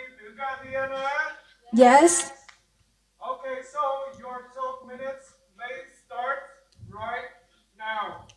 So good afternoon, respected judges and honored guests. So we are 𝐸 and today we're having 𝐸 analysis to have a data-driven predictive maintenance and also the cost control in order to improve both the performance and the profitability for the company.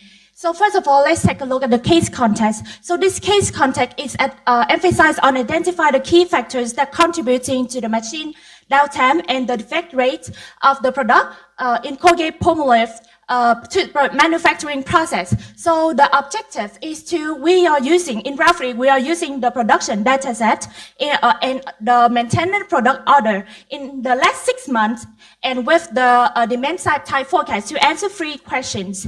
And now let's, in order to identify why we need the whole analysis for Colgate, we will have an industry overview. So according to the oral care in Vietnam in 2024, Colgate account for 19.3%. So this means that Colgate is already have a solid position in this oral care market. However, among the 58% of the Colgate user, only 25% of them use the Colgate regularly. So this shows that although Colgate has a strong brand equity, it needs to maintain the high quality product for the better customer retention. And that is why the high defect rate and the delivery delay that we are about to analyze will affect on the brand reputation loss. So now let's take a look at the performance of the company in the last 6 months. So first of all, looking at the dashboard, we can see that the OEE is 84%, and coming up with the defect rate is 2.61, which is quite high.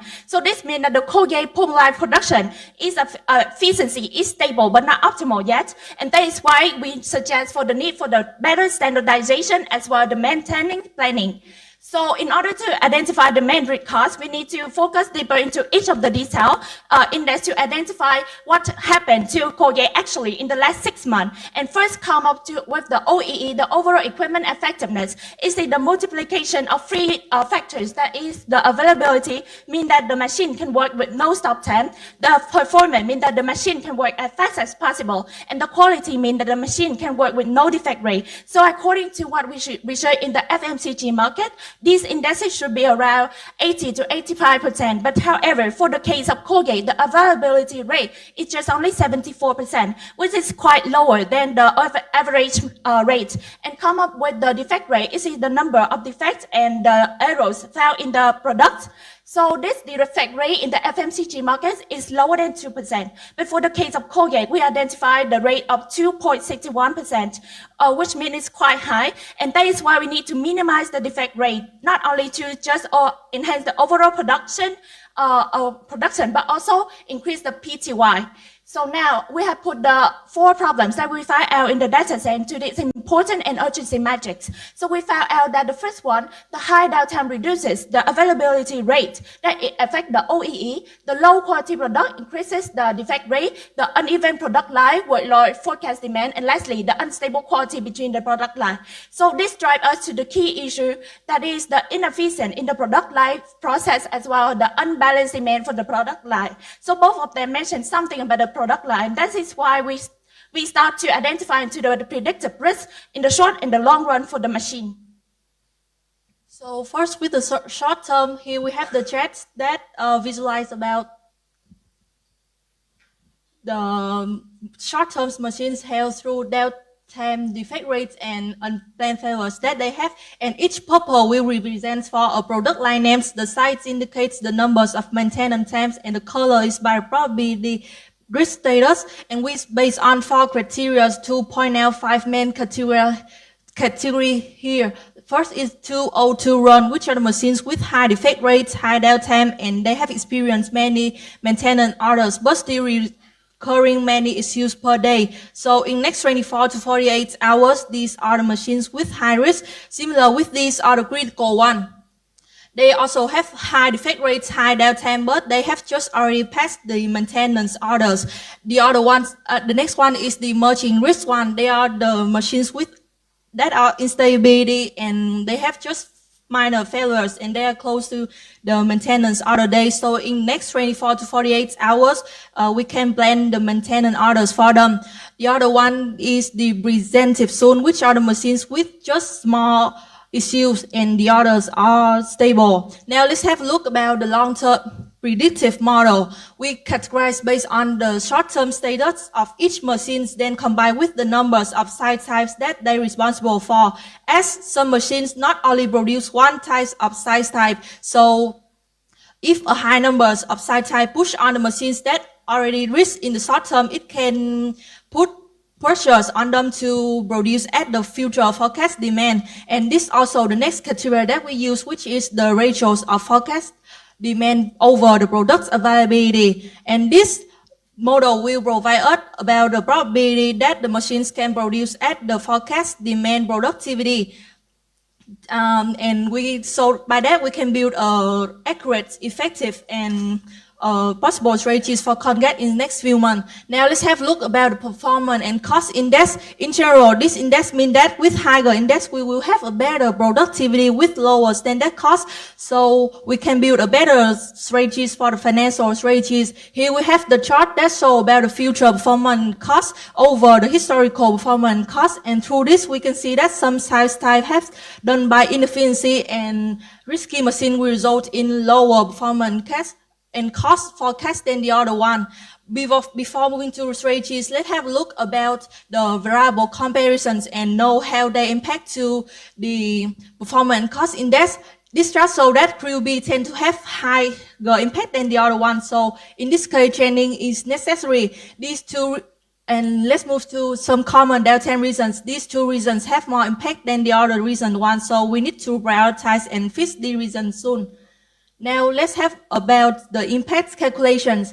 After research about cost of goods sold, price per unit, net sale, we found that the cost per unit was around 0.4 million. So in the last 6 months, the company has lost around $3 million. And for the next few months, we have to do the linear forecast to forecast about the production loss by downtime and defect rates, and the company will continue loss in the next 3 months. Following our performance and forecast analysis, we report to key direction, strategic costing and operation framework, both work together so the costing ensure the financial stability and framework maintain the long-term efficiency. Move to the first scenario when the forecasted efficiency is lower than the 6-month average. We apply the 4 steps in the strategy costing. The first step, we measure the deviation between the 30-week forecast and the 6-month historical average. The second step, when the efficiency from the actual unit cost increase. So, however, ERP and financial system cannot update the standard cost every week. Doing so would cause the large profit swing. So we apply the partial pass-through model to meaning only part of the performance change is reflected into the standard cost. And after the pass-through, we set a safety limit to control the cost volatility. And from the data, 9% changes from between -5% to 8%. So we set the guardrail in this range. And the last step, the remaining gap between the pass-through and the guardrail is a cost for a short-term 90-day protection. Move to the scenario B when the forecasted efficiency is higher than 6-month average. Look at the first chart. I saw that the overall demand for toothbrush declined, but the model and eco-red string increased significantly, and at the same time, the factory efficiency increased, which cut average cost per unit by about 11%. And I saw that this gain come from the better efficiency, not price. So we decide to keep the same standard cost and selling price to protect the brand positioning and the long-term profit margin. And moreover, stability allows Colgate to reinvest a part of this gain into the marketing using promotion for low demand product. And if finance foundation is clear, we move to the operation framework. Get well is coming to the get well lane in the short term. We have 4 root causes here. The first root cause, I want a problem happening again on the machine is the handle on gain keep getting stuck or jam, mainly on the KBC and MZI product lines, and stopping production for key product. So to fix it, we implement the scanner to monitor the operation for predictive maintenance, shorten the maintenance cycle to 90 days to calibration for each ship and retrain the maintenance crew. Move to the second. The next problem is about the people, not the machines. We found that the setup steps are inconsistent across the ship. To fix this, we will create a digital setup checklist for each product and shift. Then we will create the first 10 batch gauge to catch any early defect. And then we retrain the operators on standard procedures. We also create the shift logbook handover to make it smoother. Next, we also found that the downtime is due to the cleaning and the mode adjustment, and the root cause in this is in the outdated mode and the unbalanced production schedule. So we will work with the R&D to design quick release mode and apply the machine health score to rebalance the schedule. We also extend the cleaning time from 8 to 12 hours for the risk lines. Finally, material evaluation is also another problem. Different fire batch have inconsistent hardness, and that's the reason why we need to work with the batch before put it into the production, and then we adjust the machine accordingly to that, then create a feedback link between the quality control, production, and the procurement. Finally, we will have a strong plan for the long-term stability. This is the daily routine, including 7 steps from the startup meeting to the auto report and the monthly review and the quickly audit. We make sure that every line is running on the same standards. For each quarter, the operation and the finance will review the result and adjust the cost. This will ensure the plan has the consistent quality and efficiency. Then we have the decision metrics to identify the importance of the recommendation. And here is our expected KPI. That's the end of our presentation. Thank you so much, Anna, for such an amazing presentation. And now, judges, are you ready? Because 10 minutes of Q&A sessions will be started now. Okay. Thank you for your presentation. I have one question about the data engineering. How do you process the data?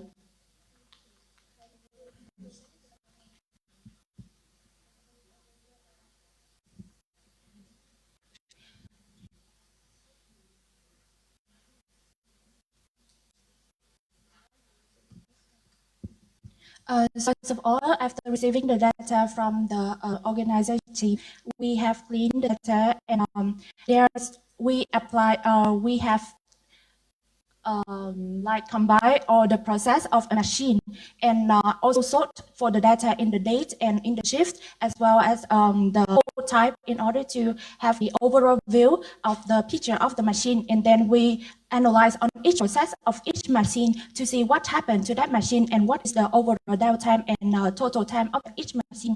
And then we applied on the order sheet in the Excel, and then identify the all the variable criteria and do the questions. Okay, thank you.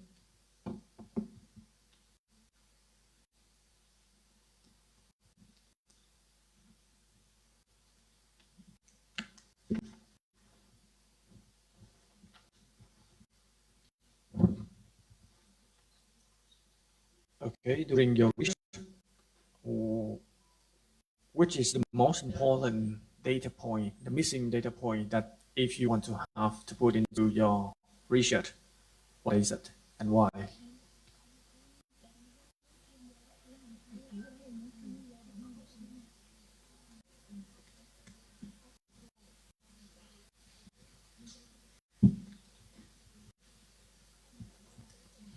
So we focus on, because our case study is on to how to improve the performance and profitability. So for us, the important that missing that is the cost. So we want to identify about the cost in order to know that which strategy is best fit at the moment, and which strategy that we need to prioritize at the moment and best fit for the company to operate, because we cannot operate all the solution at the same time. So we need to compare about the cost in order to understand more. That is the missing data that we like to.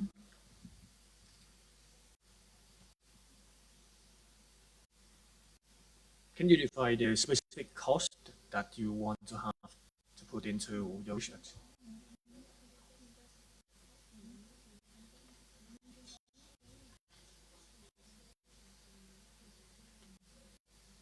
Is it the fixed cost or variable cost?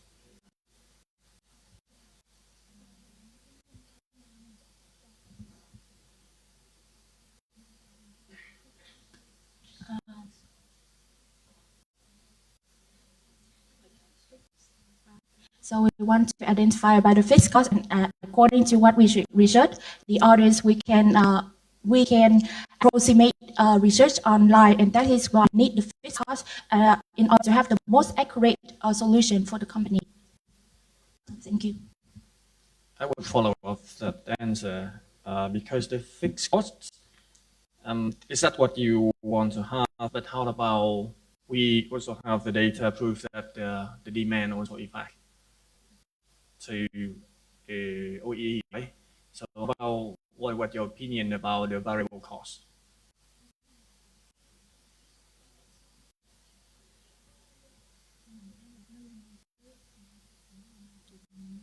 Is it a correlation or causation between the OEE and the variable cost?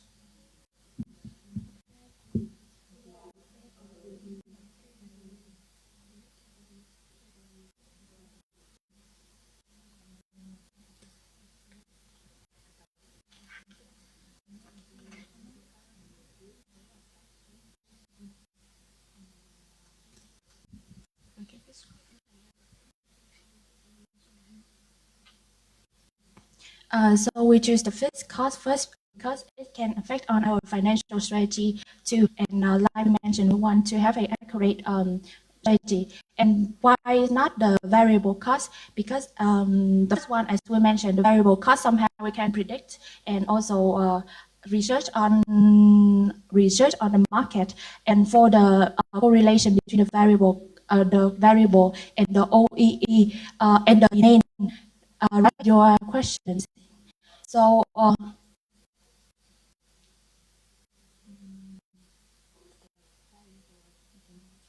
so it can be approximate, like each unit can be calculate the variable cost, and that is that I think that it can be correlated. It have a correlation with the demand, but not as important. Like per unit, you can calculate. We have unit of demand forecast, and that is why we can calculate it for the variable cost, total variable cost. What if the demand forecast is changing? It's not always stable, right? Yes. You have 4 minutes to deliver your answer.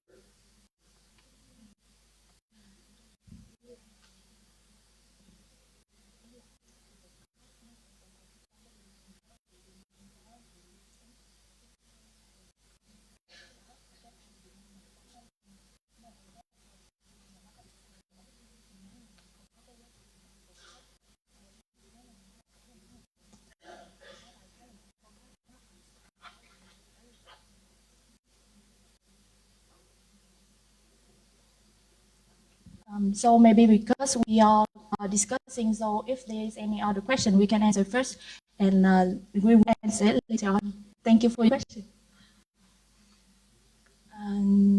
Do you have any other question?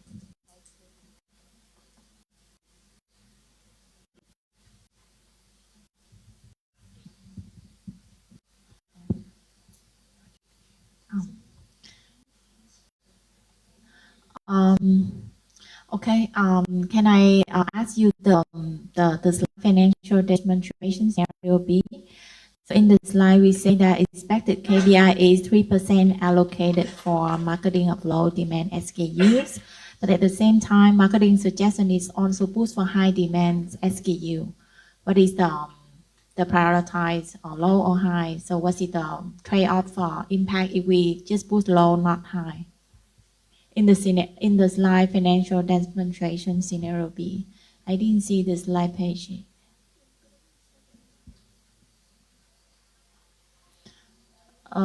Yeah.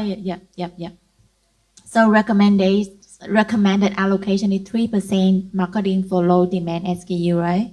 which means that you want to invest more to push demand on the low SKU to improve the OEE. But on the right side, the marketing suggestion will also try to strengthen in high demand market share as well. So what is the balance between low demand SKU and high demand market share now?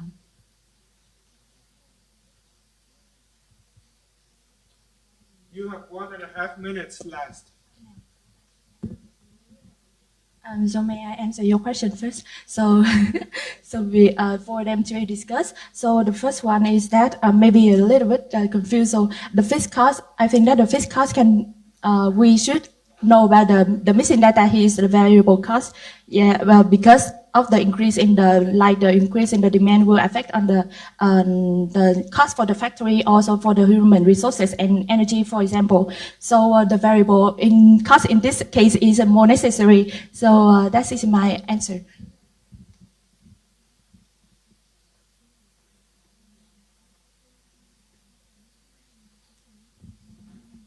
So I just 3% for marketing is not just for the marketing to promotion.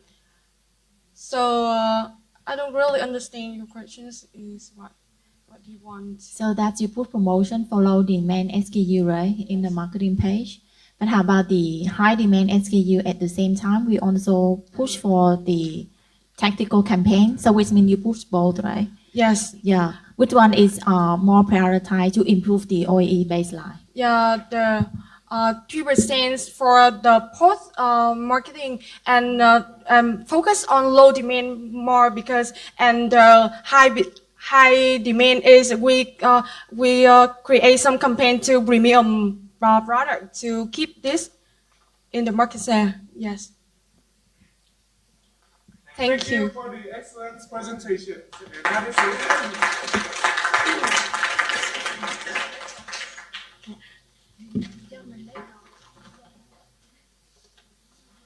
Thank you, Tiana, for such an amazing presentation. And last but not least, please welcome to the stage Dopamin, the last presentation team of us today. And you will also have 12 minutes to deliver your presentation.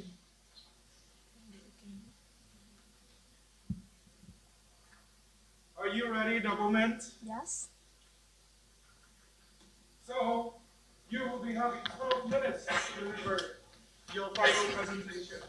So, your 12 minutes may start now. Good afternoon to everyone. We are Dopamin, and it's our honor to be here and contribute our strategic idea into the development of Colgate-Palmolive. Okay, so today we will go beyond the operational analysis, and we will more focus on the business strategy. We will show you how Colgate-Palmolive can shift from reacting to performance into proactively managing it. Okay, now let's look at the executive summary. Okay, overall, the performance of the Colgate-Palmolive is going to become upward week by week. However, after analyzing and applying into model, we can define several hidden problems. For example, the rework. We have to waste many time and resources to do the same work twice.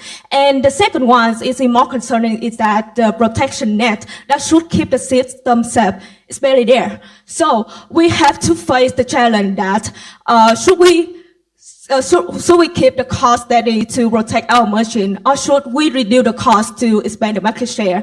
And for our team, we decided to choose the second path, that we will protect the margin for the long-lasting future for Colgate. Okay, the next, we will build a 30-week control plan built on the 3 pillars that decide the operation efficiency. That's the performance, the quality, and the availability of the operations. Okay, so basically our objective is to cut the hidden loss and strengthen our strategy, and the last one is that to make the recovery sustainable for the future of Colgate-Palmolive. Okay, so to understand it, we will hear a story based on the data from Yui. So thank you, Như, for presentation, and my name is Yui. I will continue to the concept of dopamine. And in the first one, we have 5W methods to analyze. We can see I connected the data weekly points, and the PCI cubes appear in here. And in the outside, we can know its recovery. But in the side here, you can see the single unplanned failure in February called the subscript below 8,000, wiping a week of progress. And at that time, we asking themselves, can we predict a substantive performance again for proactive strategies? And go to next. We start to digging deeper and to find all the routes lead to one word is reward. And in the reward, we can see we can measure it's about 200 days. We can creating new products. We trust fixing our ones. That is terrible thing. And it's not just products. The machine breakdown. It's about the people, processes, and it's about the habits in the life. And the key findings in our finding in the history context is about the problem isn't peer across the factory. It's concentrated in the few lines, in the few shifts. And this is our concept. And now we go into the prediction model. And now this is our predictive strategies. Our strategy has two main parts. First, the maintenance model. This is our sales to protect the PCI by preventing the downtime. The second is PCI forecasting model. This is our compass to sharpen our future performance and cost planning. Together, they share one aim is protecting the index. Now look at our predictive maintenance models. First, we have to define what we are trying to prevent, because not all failure is equal. So based on the 5 business creation, you can see even any event scoring over 0.7 is labeled critical failure, and that's demand immediate attention. Then we build 2 models to predict this. For short term, we use random forest, and for the long term, we using XGBoost. After that, we turn our model into the simple risk scoring system. The critical question for any maintenance team is, can we trust this warning? The answer is blue line precision. Our high risk warning is consistently have the highest precision, reaching 72% for the short term. And so this confirmed model is reliable, and we can focus on the real failure, not false alarm. Now remember the question we asked at the first time, at the beginning. Can we predict and sustain the recent recovery? So to answer that, we built 4 models, and you can see the light GBM is a winner because of the highest R square and low with error rate. So model gives us the truest picture of what's coming in the next 30 weeks. Unfortunately, that the picture is warning. When we are previously recovering at a positive rate, our new forecast show clearly a reversal in the momentum. And when the average BCI look healthy today, but the trend is dropping down into the negative. So the K in this slide is the recovery is dropping down, and we are drifting back into the slow decline, and we needed to find out why. And to find the root cause of this decline, we check our maintenance plan and the risk model. And the result, you see is very alarming because even the short term, only half of our hydrous line maintenance plan, but in the real danger is on the long term. The mastermind 98% of hydrous line have not planned maintenance at all. So we are effectively living our most vulnerable areas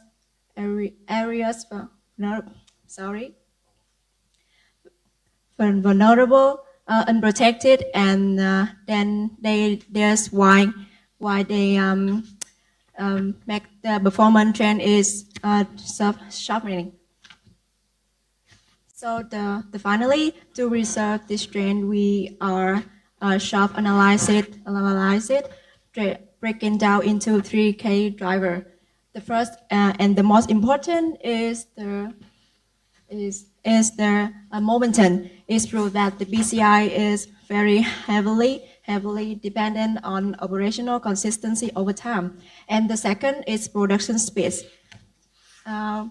Is the second, and when pushed, it can create losses, and which can affect OEE. And the last one, the conclusion of this slide is, if we want to save the index, we don't need to run faster. We just need to run steadier. Okay, now it's time to action because the result of our model to the scenario forecasted PCI is over than 6-month average PCI. So it's time for us to build a financial strategy. And our answer is hold the cost steady to maximize margin. Here are our rationale. The first one is that the Vietnamese stood by market in measuring shifting. The customer, they not only focus on the price and the quantity of their product, but they also focus on the value of each product they are using. And the second one is that the mass segment, they just focus on the price, and it also affects the enterprise margin. And the last one, that we need to seek for the opportunity with the target customer segment, and this is the Gen Z and millennials customer segment. They favor not only for the design, but they focus onto the trust for the brand and also the clean product. And that's what the Colgate-Palmolive can give to them. And look at the chart, you can see that this is the next rationale because the Colgate already hold the large market share just behind the Unilever, so they should focus for the margin. Okay, so instead of discounting, they will choose to reinvest the gain BCI into the digital marketing to build their brand trust, the loyalty customer rate, and also the R&D to enhance their operation. Okay, for the new baseline performance, we will choose OEE. Here is the rationale, because you know that the BCI is just a result of the operation. We need to choose the costs that directly affect BCI, so we choose the OEE. If you can enhance OEE, because this is the metric that you can control your operation, like the human, the defect rate, all the time, you can enhance your operational efficiency, and so eventually you can enhance your BCI rate. Okay, so then we decide to build a 30-week control plan based on the 3 periods of operation. This is the availability, the performance, and quality. For the availability, we focus on stabilize our availability for our production line by focus on protecting what's running instead of produce more, and also re-certify into the night shift, which is productive. And for the second is performance. The human sector is the sector that directly affects to the performance of the overall operation. So we need to do change the working environment and culture, like doing the surveys to understand more about the problem, the difficulty in capacity. We do the random checklist by shift managers, and the last one is we have a reward for those who have a productive operation. And the last one is we should focus on our quality product, which affect our margin.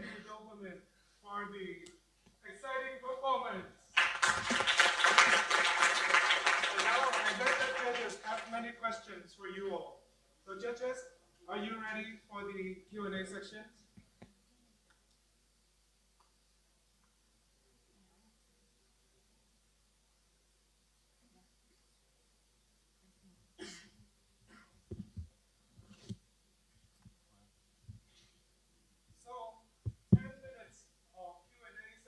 Okay. Okay. Thank you, your team, for the well done presentation. Okay, I have when I see your materials, show your presentation, it seems that you don't mention any materials, references materials that you look at or do research when you're doing this work. Is it correct?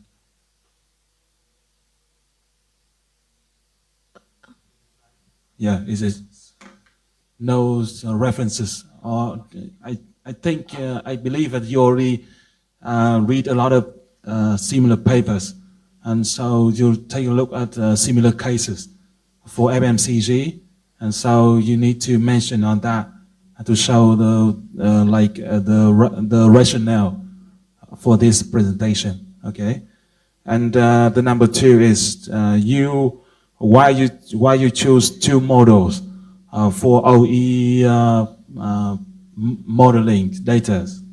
So why did you choose just only two models for random forest and the other things? Why do you don't take a look at other models, and when you selecting these two models? Okay, could you clarify that?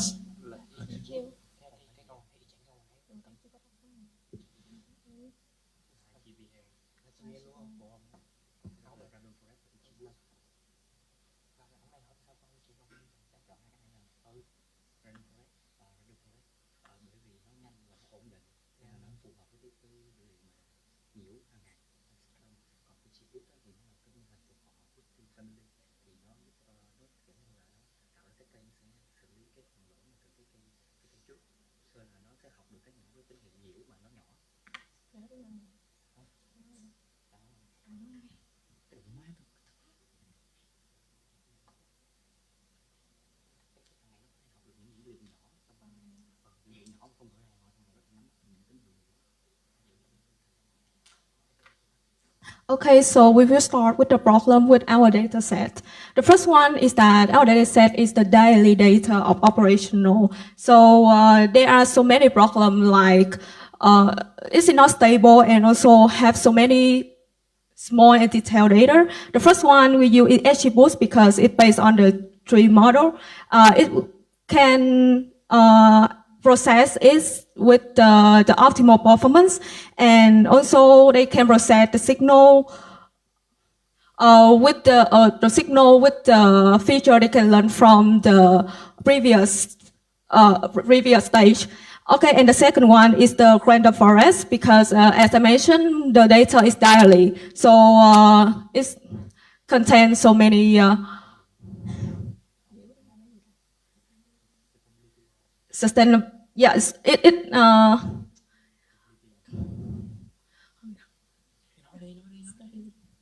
for random forest, we use for short term. This is because it's fast trend and stability, so it can learn about the minor noise for the daily data set. Yeah, I understand why you come up with this two model. Yes. But what I mean is, in the way that you find the final model, so you need to show us that you already go other models with the same comparisons figures or data. I mean, that's only, it's just about because you have a data. You have materials and data and data and other methods. So yeah, You understand my point? Okay.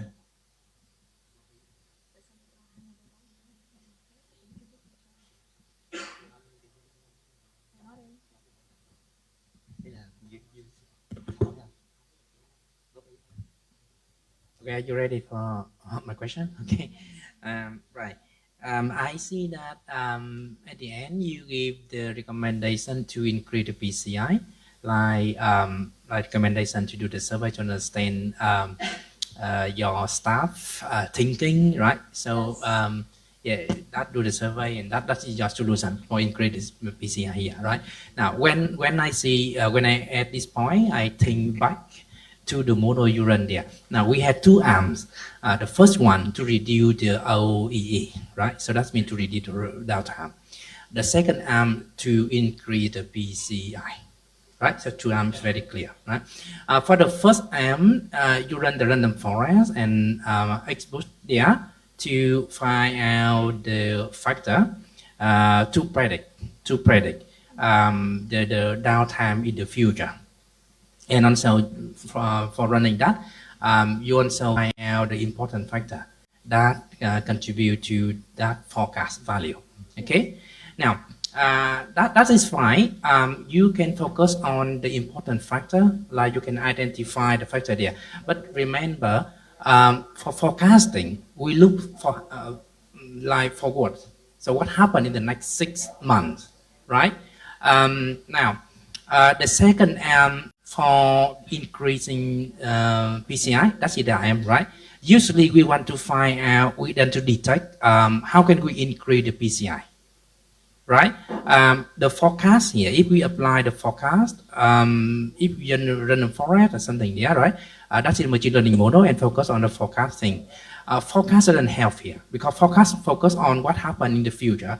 But the thing here, we want to understand for example, the demand have any impact on the PCI or not. Okay, we find out the reason, we find out the relationship. In this case, we may use maybe auto model, not focus on machine learning model. Maybe time series data model. That's not so good one. So we can find out the causal relationship between the variable and find out the reason. Right now, my question is that how can you find out how can you find out the insight, find out what factor have the impact on the PCI, like the second arms, in your process of analyzing the data? You have 3 minutes left to deliver your answer.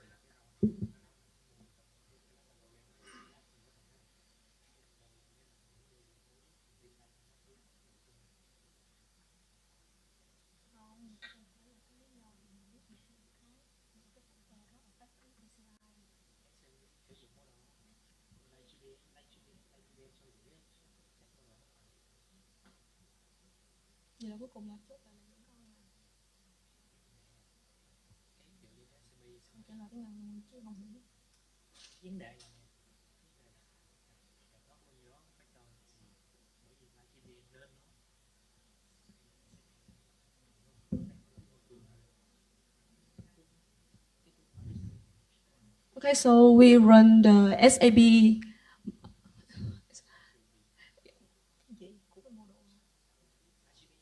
Okay, so we run the live GBM model to draw the SAB value charts, and it shows the top factor that impact to PCI. You can see that we have PCI row 4, PCI row 8, and the production order rate. Yeah, that's the top factor that impact to PCI, and we define the strategy.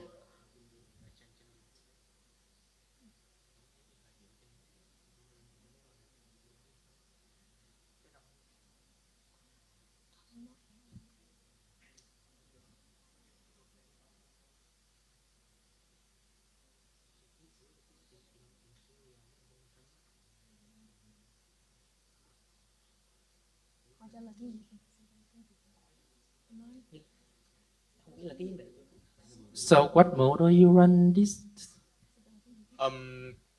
Okay, when we run the large GPM models, it's a three models. So that we have HAB. So when in HAB we calculate the important features impact on the PCI, and in here we can see the PCI row 4 and PCI row 8 is a momentum and lag rolling. And it's a historical when we cut the data and we train again. And this feature is have show up the small impact in the model output in PCI, and the next one in production on the right is one part of the metric when we calculate the PCIs. And thank you so much, Nobleman, for your presentation.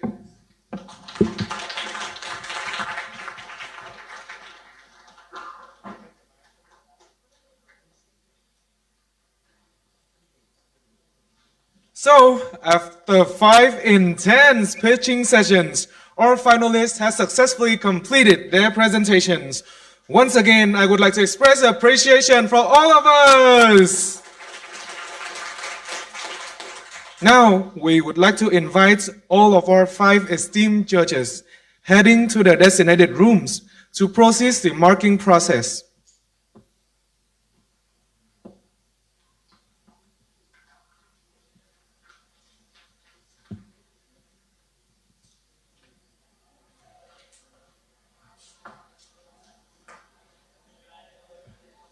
Once again, thank you so much of our judges.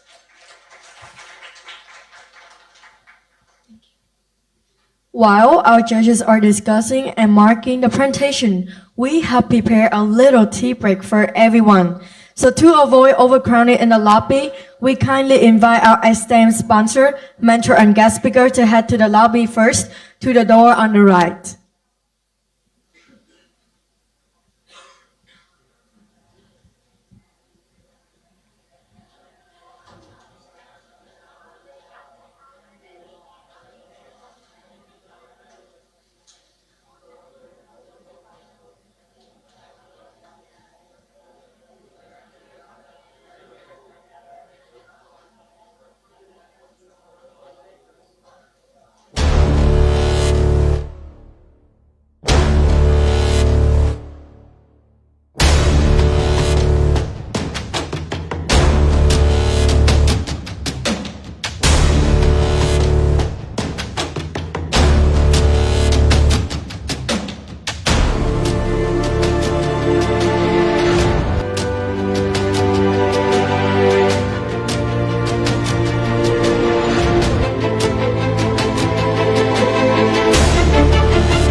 Welcome back, everyone. How was the tea break?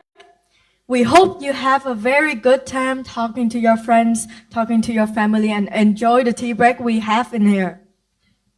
Now, here coming to the most awaited sessions, the final results announcements. I'm sure that all of you are all so excited about the final results to see who will be our next champion of RBAC Season 6. Before proceeding to the announcements, I would like to remind this year's pricing structure.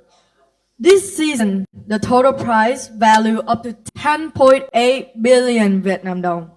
In details, the champion will receive the following rewards: scholarship for each member from AI optimization, business case, system thinking, reverse thinking, digital performance management, Power BI, Excel, business intelligence, ACCA, CFA, CMA, FPAC, and FRM, totaling up to 888,636,000 Vietnam dong. Moreover, the champion will be also awarded numerous merchandise and technology gadgets from our sponsor and the RBAC organizer. Also, the first runner-up is set to receive tech gadgets, merchandise, and scholarship from AI optimizations, business case, system thinking, reverse thinking, digital performance management, ACCA, CFA, CMA, FPAC, business intelligence, Excel, Power BI, and vouchers from our esteemed sponsors with a total value of up to 799,433,200 Vietnam dong. The second runner-up team will gain similar technology gadgets, merchandise, and scholarship, totaling up to 737,118,000 Vietnam dong. The fourth and the fifth team will be receiving the similar merchandise scholarship, totaling up to 1,265,117,600 Vietnam dong. And all of the top 6 to top 15 team will gain scholarship totaling 5,010,792,000 Vietnam dong. The 16th and the 30th team will receive the similar benefits, totaling up to 419,188,000 Vietnam dong. And now, after we have introduced the prize structure, we will announce the People Choice Award right now, which is a award to the team that received a lot of support from the audience. So, the People Choice Award winning team is Team Tử Ca Thiên Anh.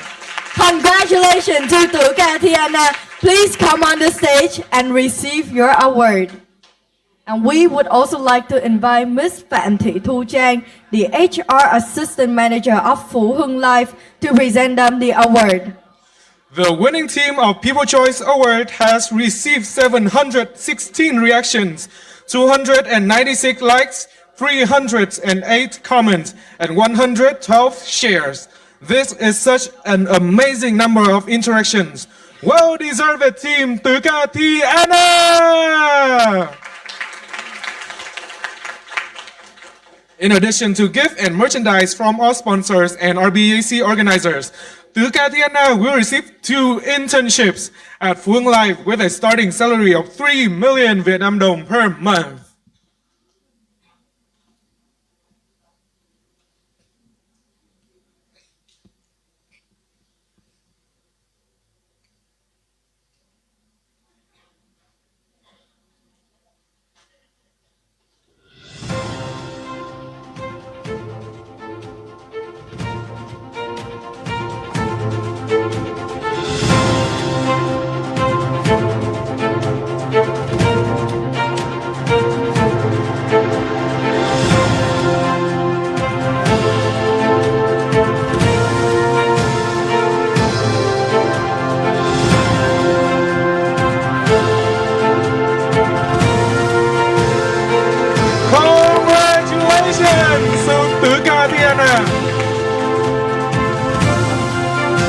You may now have your seats.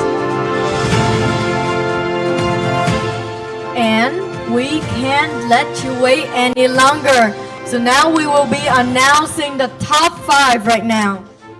The results are in my hand right now. And I will be announcing from the 5th place to the first top 1 place. So, starting from the 5th place, congratulations to Team Doublemans!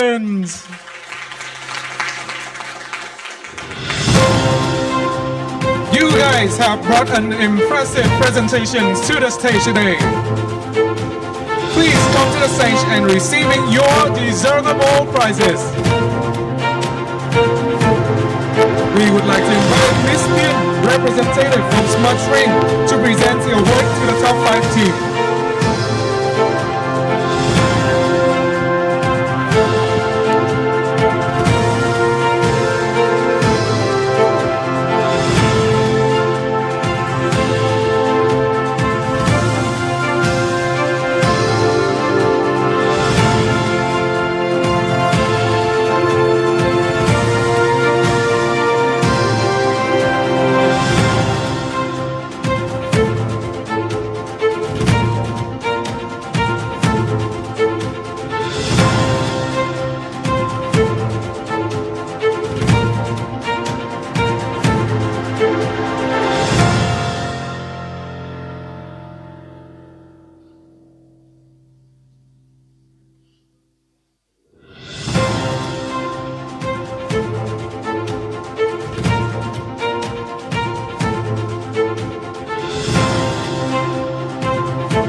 That was a very brilliant performance.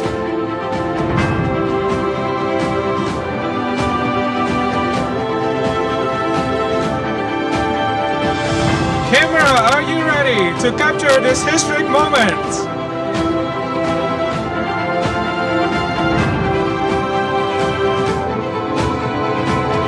Once again, congratulations to Doublemans! You may now return to your seats. Moving on to the 4th place. Congratulations to Team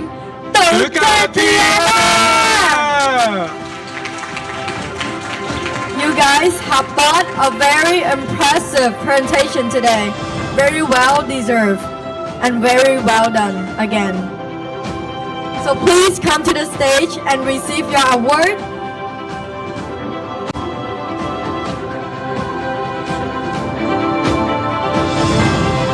I am inviting Miss Trong from Beauty Train to come on stage and help us deliver to the award from the first team.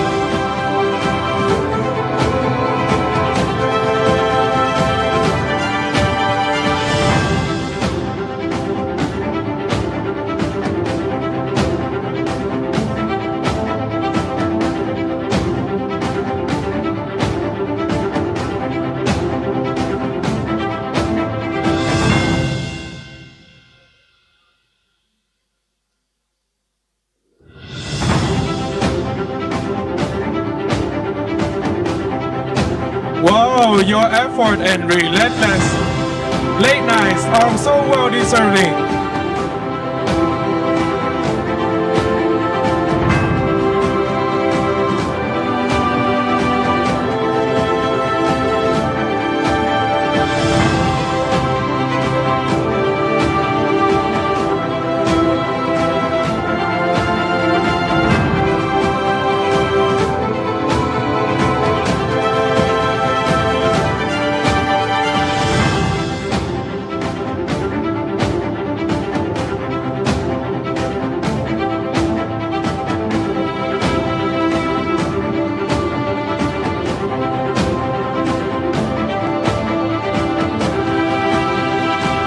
Let's look into the camera and smile a very big one. Thank you, Tatiana. You may now return to your seat. Wow, so thrilling, and there are only 3 teams left are stepping closer to the champion title. And now I would like to announce who will be standing in a 3rd place, which is going to be receiving the title second runner-up of this year's competitions. Can you guess who is it? That is a very tough one to guess. Okay, so congratulations to the second runner-up of this year's competition is Liquidanos!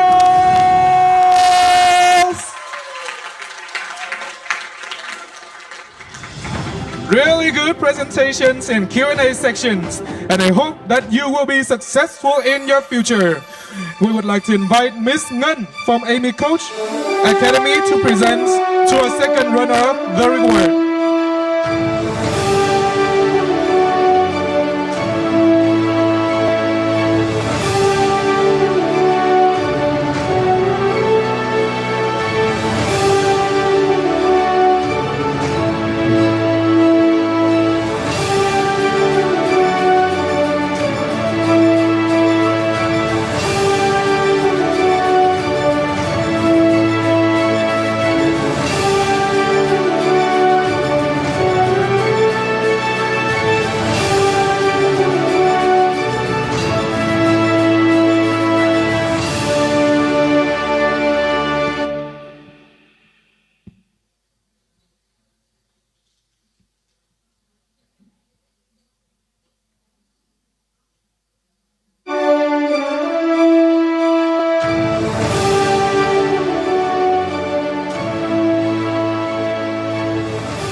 Once again, congratulations to Liquidanos for making this dream happen.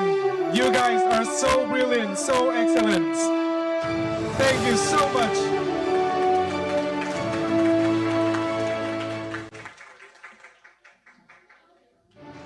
And now, there are only 2 teams left.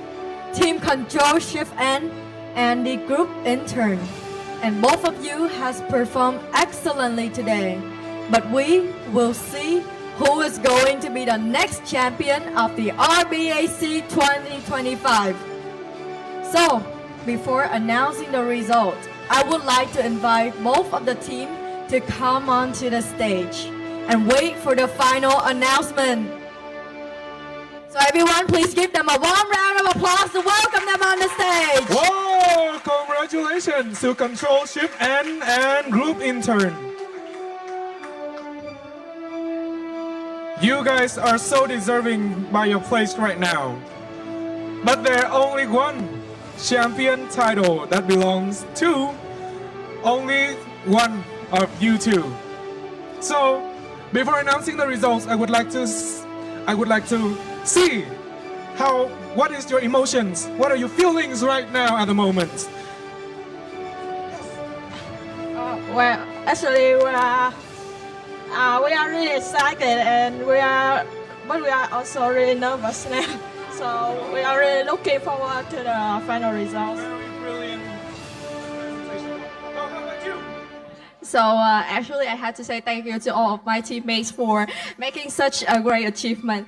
I never imagined that we can come to this final round. And actually, I learned most about collaboration. We are from different background, academic background, and also from different departments, but the same company. So this is the first time we work together.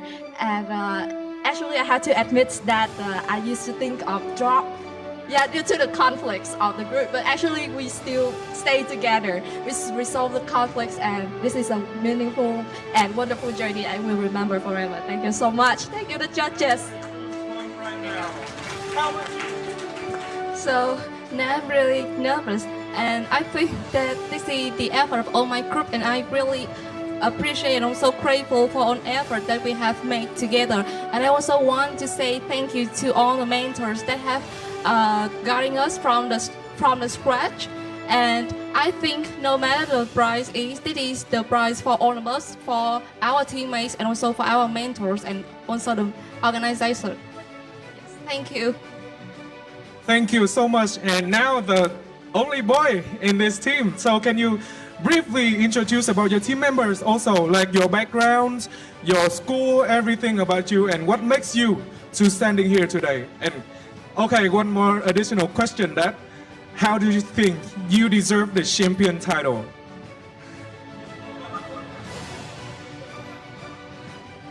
Cố lên. Actually, we didn't expect to go this far because we just formed the team 1 hour before the deadline.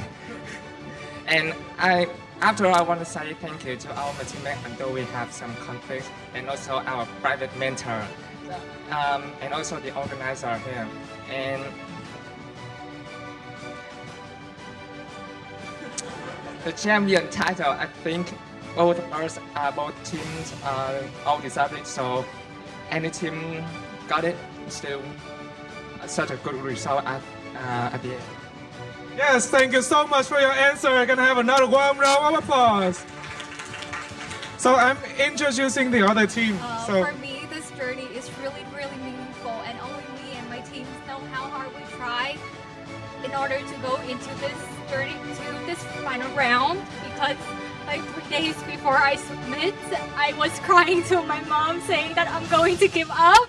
But today I'm staying here. I don't really matter how, if I'm the champion or I'm a first runner-up, because for me this journey is so meaningful, and I put so much effort. Sorry, but yeah, I put so much effort, and I didn't really give up, because even though there are many different difficult things during this time, but I'm really be thankful to my teammates and my mentors and my friends who support, and my mom as well, who tremendously support me throughout this journey. And I'm sorry for being so emotional here today. I didn't mean to, but I'm really thankful for all the feedback of the judges as well, and for the friends who support us. Thank you.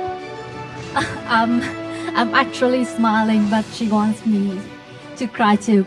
In fact, when she texted in the group, like, I want to give up, guys, I was like, the hell no! But I don't know anything about it, and I take the role of business, yeah, and I was like, guys, was it that hard? But like, we can't believe that we make it here, and we are standing here, like, fighting for the champion role position. Like, whatever we have, like, whatever we achieve, we know that we have won ourselves, and we have won over that time, and I think we deserve it. To me, I am very happy right now because my team has worked very hard. Although in the first time we didn't know each other at all, but we collaborate very well. So now I want to thank you to my my mentors, and also the organizers of this competition. So which makes us a playground for us to dive into data and also business. And I also want to thank you to my friends who supported us for the last like 1 or 2 months. Yeah. So thank you for your support.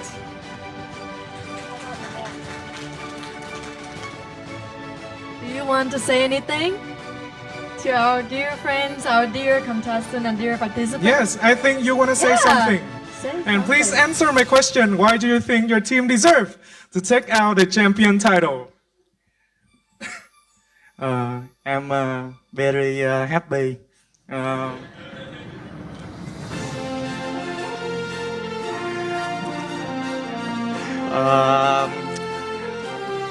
Yeah.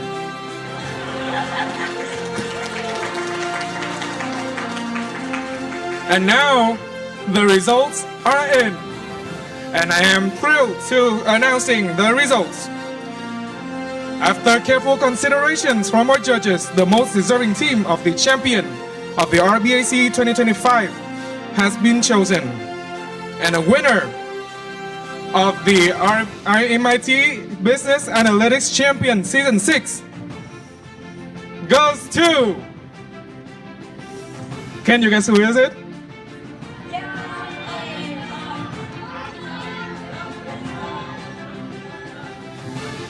Can you guess who is it? Okay, I will be announcing shortly. The winner of the RBAC Season 6 is Control 7!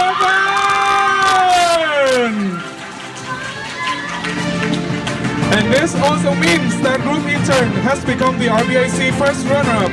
And can you please remain on the stage, Group Intern, so that we can awarding your deserving prizes. Now, please allow me to welcome on stage Ms. Fung, representative from LTP EdTech, to prizing the gift from our first runner-up, Group Intern.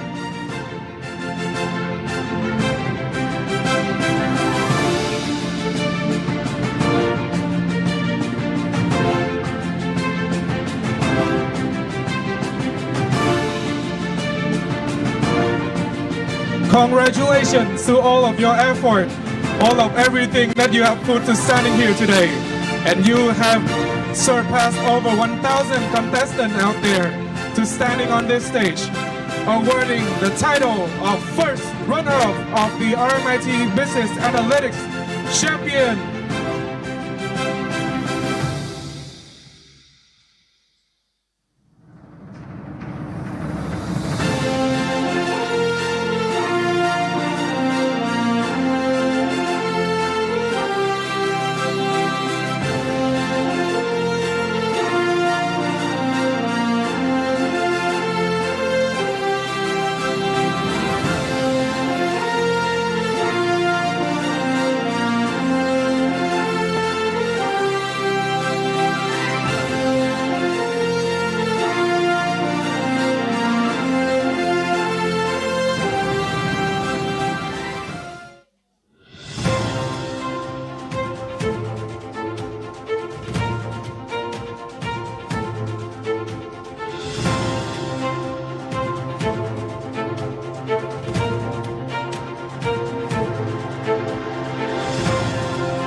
Once again, congratulations to Group Intern for making it this far. You guys are so well deserved, and you may now return to your seats. Thank you. Now, we would like to invite Ms. Tiên Anh from Women Data in Science Worldwide. Please come to the stage to award to our champion, Team Control Shift N! I'm happy that you guys didn't drop.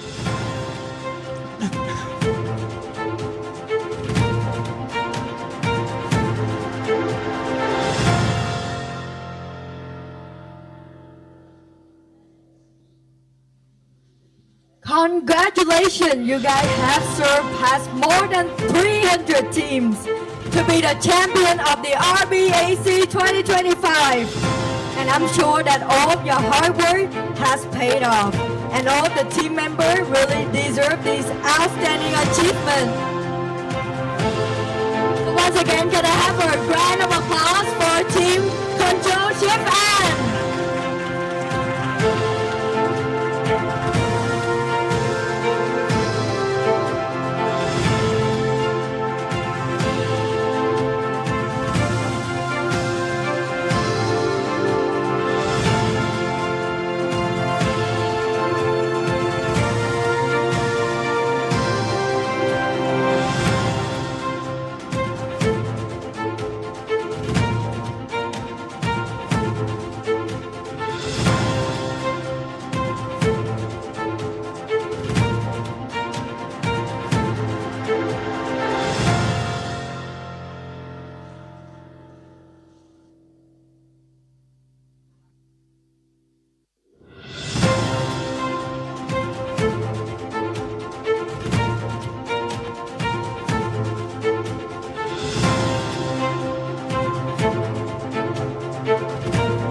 deserving our champion of season 6.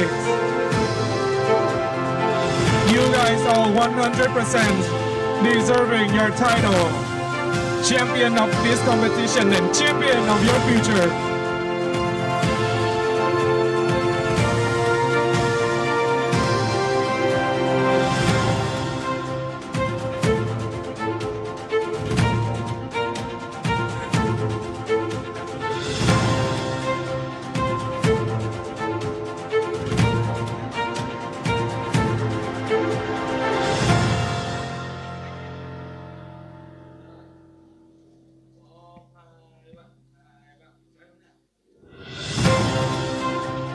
Yes, thank you so much. But stay on the stage for a little bit because I want to know what you're feeling right now.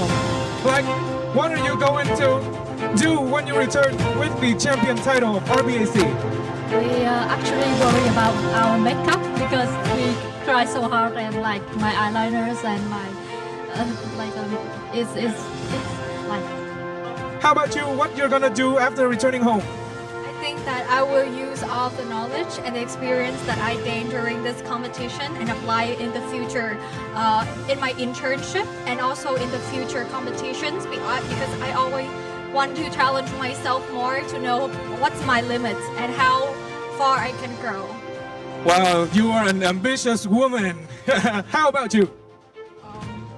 Maybe this prize is very unexpected for me. But I'm very happy that we achieved this. So maybe after this this competition, I will continue my journey to explore more on data and also business. So thank you. I'm very happy. Wow, that was an interesting answer. And I believe that after receiving this precious title, they will be moving so far in their life. And one day, I would love to be like you all. Thank you so much, and you may now have your seats. Thank you so much. Once again, shout out to our champion, Control Shift N.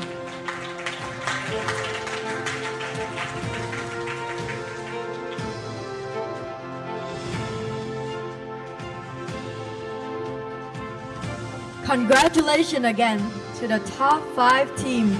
Thank you for your amazing performance in this 1 month's journey. We have together experienced tremendous valuable events, including online tests, training workshops, company tour, case study round 2 or round 3, together with very insightful mentoring sessions, as well as the impressive pitching round this afternoon. RBAC hopes that all these remarkable milestones will equip with you with invaluable hands-on experience from industry experts to further pursuing your career path in these promising fields. Please, once again, give all of us a warm round of applause!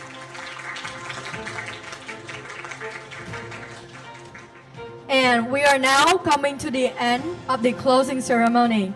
So please take a few minutes to scan the QR code on the screen to fill in the feedback form. Your valued feedback will be very useful to help us to improve the future season of the competition. Thank you very much. And it is such an honor for us to be here, to stand here and be a part of this amazing journey. And now, we would like to encourage everyone to come down here and move to backdrop area outside and say hello and exchange information with our fellow attendees and our special guests today.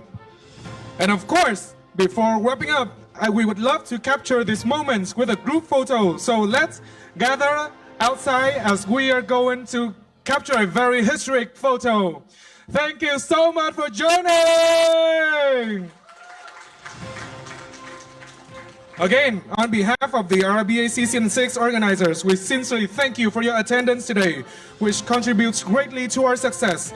And don't forget to follow our Facebook fan page, RMIT Business Analytics Champion, for further updates. And now, please follow the instruction of our staff to exit the room.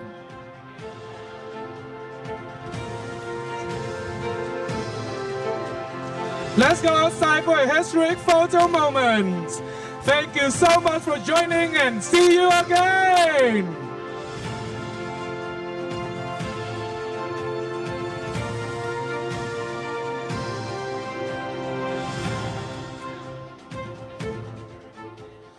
tổ chức vừa nhận được một chìa khóa xe do bất cứ ai làm rớt, nên vui lòng mọi người kiểm tra lại trang thiết bị và cũng như là đồ dùng của mình.